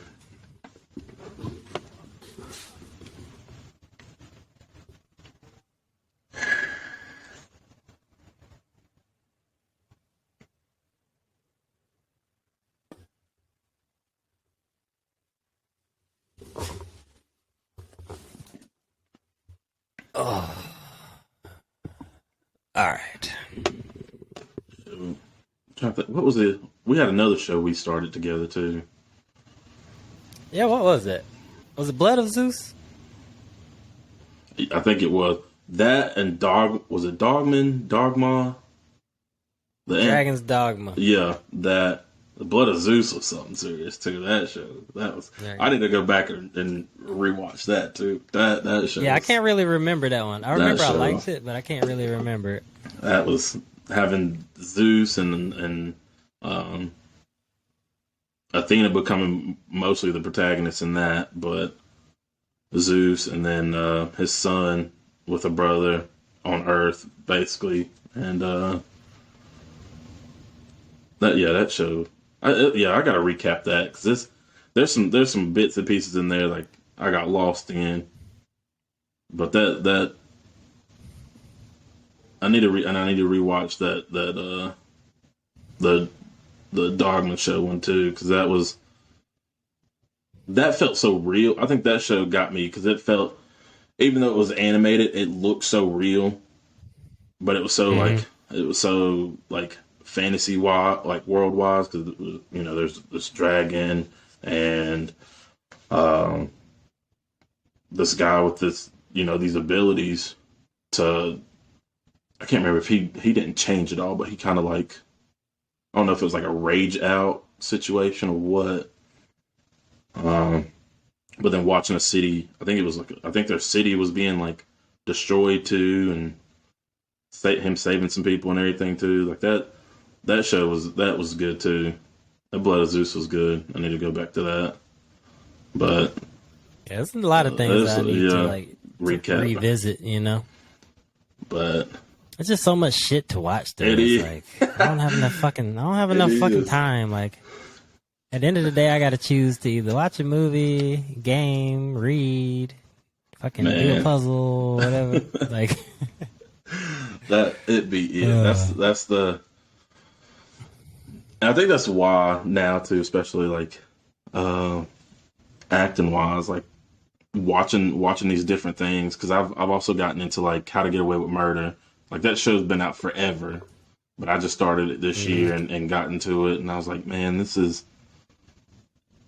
is so action. This is action packed, but it's so methodical and thought out too, because people you got a lawyer that is trying to do right by the people, but hiding secrets this whole time while she's trying to do right for everybody else. Um, a student of hers gets killed because of who he falls in love with and what he knows and everything. And then everybody else kind of like backs off, and then they come to this realization that I wouldn't be where I am if it wasn't for what he did, what he done, who he knows, what he knows, and stuff. So, and then on top of Viola Davis is the star of this show, and she goes through a lot. Um, and it is seeing characters like that. I'm like, I can put myself in in their shoes and be like, damn, like how would I have responded in in that situation of what what's happening? Because in the show, she loses her husband um, because they they thought he killed this girl that they were doing a whole case for. Um, so he gets killed by her student, and I'm in that shoes, and I'm like, what if my wife, if I'm in that situation, like, what would I do if my wife was killed by the people I'm teaching how to get away with this stuff? Like, what do I do now? What do I do Got you. now? Like, do I out them? Do I hide it? Do I just cut all ties and just be done completely? Like, what would I do? And she literally goes, she holds them together, and she's like, we'll get through this, get rid of the body. Well, we'll come up with something for this and keep moving, you know. So she Yeah. Viola Davis went through so much shit in that show, and I'm not even done. And that's the crazy thing. Like, it's a couple seasons. I think I'm only on like season 6, and shit just happens constantly to her, and she just keeps battling back. And I'm like, yo, this woman is hella strong right now to go through all this. Um, Hmm. so definitely, what I like about acting is that it pulls out who you really are on the inside. Because you gotta figure out who you are to become what that character is supposed to be, or how that character is supposed to be portrayed. Like, you got to figure out Yeah. what you're about as a person. You know, um, do you have the will and skills to be this lawyer, this boxer, this fighter, this player, whoever it is. Um, I love it. I love it. I love that challenge, you know. Um, Yeah, yeah. Challenge so is always good, man. yeah, I love it. I love it. See, It forces us to dig a little deeper, man. yeah. So that's good shit. All right, so we're about to close it out. I wanted to ask you, lastly, Hmm. um, what do you hope to get from acting? Like, where do you see this taking you? Um, you know, everybody's answer is the same. Of, you know, I want to be famous. I want to be able. I want to buy this. I want to be rich and all this stuff. For me, Yeah, it's what's more the internal, the yeah. For factor me, in, for me is I want to be. I want to be remembered, but not, you know, not for my acting skills, but for who I am, you know, in those that this lifetime, um, big screen, little screen, whatever. But who I am really on the inside, you know, when they, if I was to, if when I pass, I want them to say, I want them to continually talk about me. I want the immortalize? immortal, yes, and I want to be able to be wealthy, but not for me. I want to have that generational wealth, to just pass on down constantly. Um, you know, my kids, if I would have some, they're set. You know, they don't have to worry. They don't have to want for anything. Their kids not having to want for Mm-hmm. anything. Those kids not wanting to have to worry for anything at all, and continually having that. Um, and you know, taking care of the family. Um, like my family is huge. You know, we're close, but we're spread out. Um, and to be able to just whenever Mm-hmm. and wherever they are, when they need something, they want something, you know, they just need to get away. Like, be like, hey, come on out, or I'm coming to you. Let's go do this. Let's go do that. Whatever. Like enjoying being able to be with family, you know, and actually have that time to be with the family. Because I stay so busy now. Like I'm always working and um, aiming to make the time so I can be with family. But sometimes it just don't work out like that at all. So to me, this is a chance to be able to bring everybody together, and it ain't even got to be for the holidays because you know families get together for holidays all the time, but not even for the holidays. Just like middle of the year, beginning of the year, like hey, come out, let's go do this together. I'm throwing this together. You know, let's just hang out. You know, um, Mm-hmm. so that's what I definitely want to take away from be able to take away from this journey I'm about to embark on. Sounds good shit. You Yeah, already in it. yeah, You already embarking on it. The things that we are working towards, like we're already in it. hmm, You know what I'm saying? It's not something that we're waiting on to come. We're within the process of it. definitely, You know what I'm saying? That's how I always look at it. Like even though, because you know you have this like end goal picture in your head, but it's probably not gonna be like that. You know what I'm saying? true, true, So just being within the process and allowing it to actually play through. You know what I'm saying? And just do your part. yeah, You know what I'm saying? And you'll get there, man. Like, sure, and always dream fucking big. Well, don't even dream. Always just, whatever you want to go. Like, always look with like a wide lens. You know what I'm hmm, saying? Like, big but we got to picture go of to it, narrow lens when we really need to focus. You know what I'm yeah, saying? But we also can't lose, that wide view as well. You True. know what I'm saying? Because True. whatever you want to do, or you tell yourself you can do, like you can actually fucking do it. Definitely. There's no telling when it's Definitely. gonna happen, or like, you know what I'm saying, how much time it's gonna take, or what you're gonna have to go through to get there. But you can fucking make it happen. So I say fucking go big. If you're gonna have any fucking aspirations, then Mm-hmm. go as high as possible. If you go as high as possible, whatever you reach is gonna be fucking way up there, Yeah. no matter what. Yeah. You know what I'm saying? Oh yeah. But yeah, man,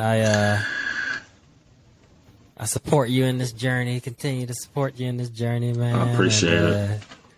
it's gonna be good, man. I'm enjoying watching the growth of things, man. Oh yeah. 'Cause, you know, I'm always sitting back looking.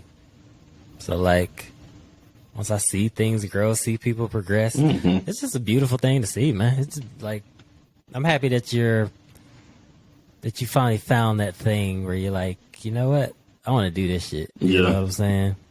And I can say from my experience, once you figure that out, like, it's very liberating Mm-hmm. because you don't feel lost anymore. You don't Yeah. feel like you're just wandering around. Like, none of us want to live like aimlessly, not knowing what direction we're going in and just being here. You know Mm-hmm. what I'm saying? So, you know, Sure. get that direction to really feel it in your heart that that's the direction that you want to go in, man. And actually have the balls to like drown out everything around you and be like, what do I need? Or what do I need, you know, in my life? Or, you know, what do I want to pursue? Mm-hmm. And then actually take the steps and go do it. Even when you're gonna have, you know, the judgments of others, and everybody gonna fucking run their big ass mouth and have something to say about what you're For doing. sure. But at the end of the day, it does not fucking matter, because most of the time they just want to be doing what you're doing. They want to have the balls to like say fuck what everybody else is doing. I'm gonna go this route. I'm gonna be unique. You know what I'm saying? I'm Yeah. gonna create something brand new that no one's ever seen before. You know what Yeah. I'm saying? Because everything that's new, it took that pioneer that most motherfuckers probably thought was crazy to actually do it. And Mm-hmm. now, you know what I'm saying? Now some things are universal that one person started. You know what I'm saying? Yeah. So Yeah. yeah, It's gonna man. be good. It's gonna be good. I'm excited for it. I'm ready for it too. It's I've thought about it since, honestly, when I left college. I was just like, I want to do that, and this doing these mediocre jobs and stuff to get by for time being. You know, I'm just like, I'm gonna get to where I want to be. I was like, I gotta take the right steps. You know, like I stumble here and there, but I got back up for sure, and found that purpose now, that my why to where, or my why for what I want to do. You know, Yeah. which is huge, because not a lot of people, you know their why of why they keep getting up every day and going to work and going to teach and, you know, doing what they do. I think that's how people get depressed and shit, man. Because It is. it's like being a robot, bro. Mhm. Like, You get You- stuck. you get so caught up in this routine that you really like you lose your emotion. Hmm. The only real emotion that you can really express is fucking sadness. You know Mhm. what I'm saying? Because you have nothing vibrant coming in, you know, to your being. Yeah. You know what I'm saying? You're just doing the shit time after time again. Just, you know, some mundane shit. Yeah. You know what I'm saying? And that shit will drive you into fucking darkness, nigga. It'll have you down in the abyss, For just sure. chilling with no light in sight. Yeah. You know what I'm saying? I've definitely been there, you know. So it's dude, I'll never stress enough to like bet on yourself and Mhm. go for what you believe in, and invest in you, invest in the people around you. You know what I'm saying? Make people have to get better just by being around you. You know Yep. what I'm saying? Yeah. Just be that energy of, damn, I know when I'm around him, I got to be on my shit. 'Cause, Yeah. you know, people know whose time they can waste and who they can't. You know what I'm Exactly. saying? So you want to make sure when motherfuckers are coming around you, they ain't wasting your time, or they're not leeching off of you. You know what I'm saying? Especially the leeches. You know what I'm saying? That don't want to do any work, but they want to reap all the fucking benefits and shit Yeah. like that. Them handout You know what I'm motherfuckers. saying? Yeah, these niggas ain't gonna be up at fucking 2 a.m. doing over 2 hours of a podcast. Hell nah. Hell You know what I'm nah. saying? Just because we feel like this is necessary to our growth and necessary to this process. You know what I'm saying? We'll get sleep. Oh You know yeah. what I'm saying? Oh yeah. You know, but you know, shit just has to be done. You know, and we just always have to remember to surround ourselves with goodness, man, and be good to ourselves. You know, more importantly. Yeah. But is there any last words you want to say to the folks before we tap out for episode 2 of the Episode 2. Shinobi podcast? What you want to say to the people? Tell them where they can find you. If you have any, I'm on. if you have anything upcoming, if you have any messages to tell them, I'm on. the mic is yours. I'm on Instagram. I'm Mr. Smoov, SMOOV, like my name over here. _24 on Instagram. The world is yours, man. You gotta take that shit and just go. Don't look back, man, because you gotta handle business at every turn. The people that stand out, you got people in your way, man. You gotta run through them motherfuckers. You gotta run through, because you can't let nobody stop you from your dreams, your goals. So can't let anybody just keep you down at all. You gotta rise from the ashes. So you've been down there way too damn long. You down there too damn long. You gotta come up eventually. So Get on that Phoenix energy. yeah. Hell yeah. Real talk. That's good about shit. it. And bro, like we're immortalizing ourselves right now. For sure. This shit. This is it. Yeah, we're cementing ourselves, making our mark. Oh yeah. Carving our shit in stone, nigga. Trying to be on that whole Mount Rushmore out there. Have my face It's up even there. better to do it with family, though. Hell yeah. It's even better. It's even better to share this because, you know, you and I have had some very, very intimate conversations. And, you know, we've pretty much told each other about all of our aspirations and things like that. And to see us following through and actually making it happen, it really means everything. Definitely. You know what I'm saying? Because being a man of your word is everything. You know what I'm saying? That's really all we got, nigga. You know? So be a man of your word and be fucking reliable, man, and be willing to do the work and you know what I'm saying, build each day. You know what I'm saying? Yeah, brick by Lay brick. them bricks. Hell yeah. Brick a day, baby. Brick a day. I laid a couple today, man. Sometimes you can get a whole row of bricks Hell in a yeah. day.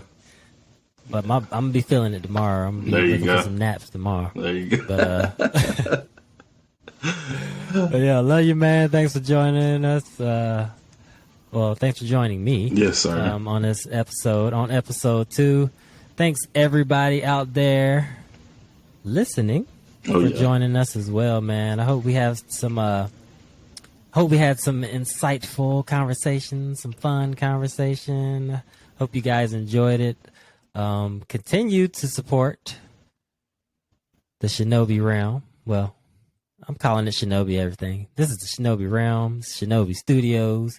This is the Shinobi podcast. It's gonna be Shinobi everything, man. We're gonna plaster Shinobi all over the place.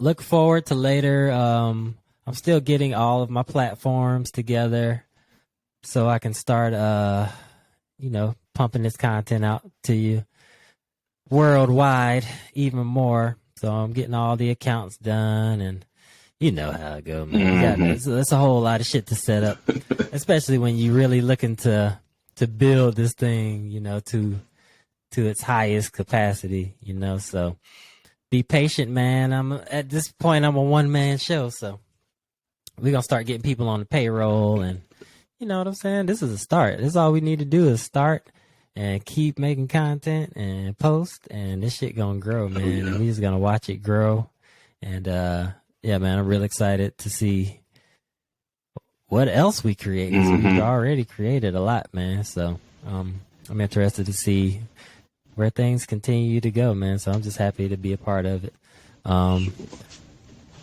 Shout out to everybody that supports. I will have a Patreon up for people who want to support the show. The Patreon is going to be, well, it's going to have videos and content on there that you won't be able to get on YouTube or Instagram. So, and it's also a way for everybody to support the show. If you want us to continue creating content, we need to be funded, man. So, you know, if you guys want to support the show, I'll have a Patreon. The show will also have a Cash App. Remember, all donations are going back into this. Like, equipment, production quality, everything is cycling right back into this, man. And we're gonna keep creating more, building more, and we're gonna take this thing further than I think we even thinking right now. So let's just continue to trust in this, believe in it, and I ain't got no doubt in this shit. So I'm ready. I'm ready to receive all the blessings that you want to bestow upon us. Let's I'm ready get to it. receive them all. But yeah. All right. Much love to everybody. You want to say anything before you go? I'm good. I'm good. All right. You good, baby? All right, man. Appreciate you coming here. Remember, Smoov. Tell them your handle again on IG. Mr.Smoov_24 on IG. I need to tag it one of these days. Yeah, maybe we can get it popped up on the actual video. Yeah, something. Maybe we can edit in a little something. All right, man. Well, this was a great episode, man. I'm ready for the next one now, man. We got 2 in the books, man. We got 2 on this. And we going, boy, we legit podcast timing, too. Yes, we sir. almost at 2.5 hours, but it don't feel like 2.5 hours. So hopefully, people out there listening to this, whether you're at work or whether you're out there delivering mail like I used to do, or you're fucking a truck driver, or you're just at home cooking and need something to listen to, you know what I'm saying? May the Shinobi podcast be your podcast of choice. Much love to everybody. Once again, I appreciate y'all. I'm always showing gratitude, man. And everybody out there, remember to show gratitude and love to one another every day. We're going to holler at y'all later, baby. Peace out from the Shinobi realm. Peace.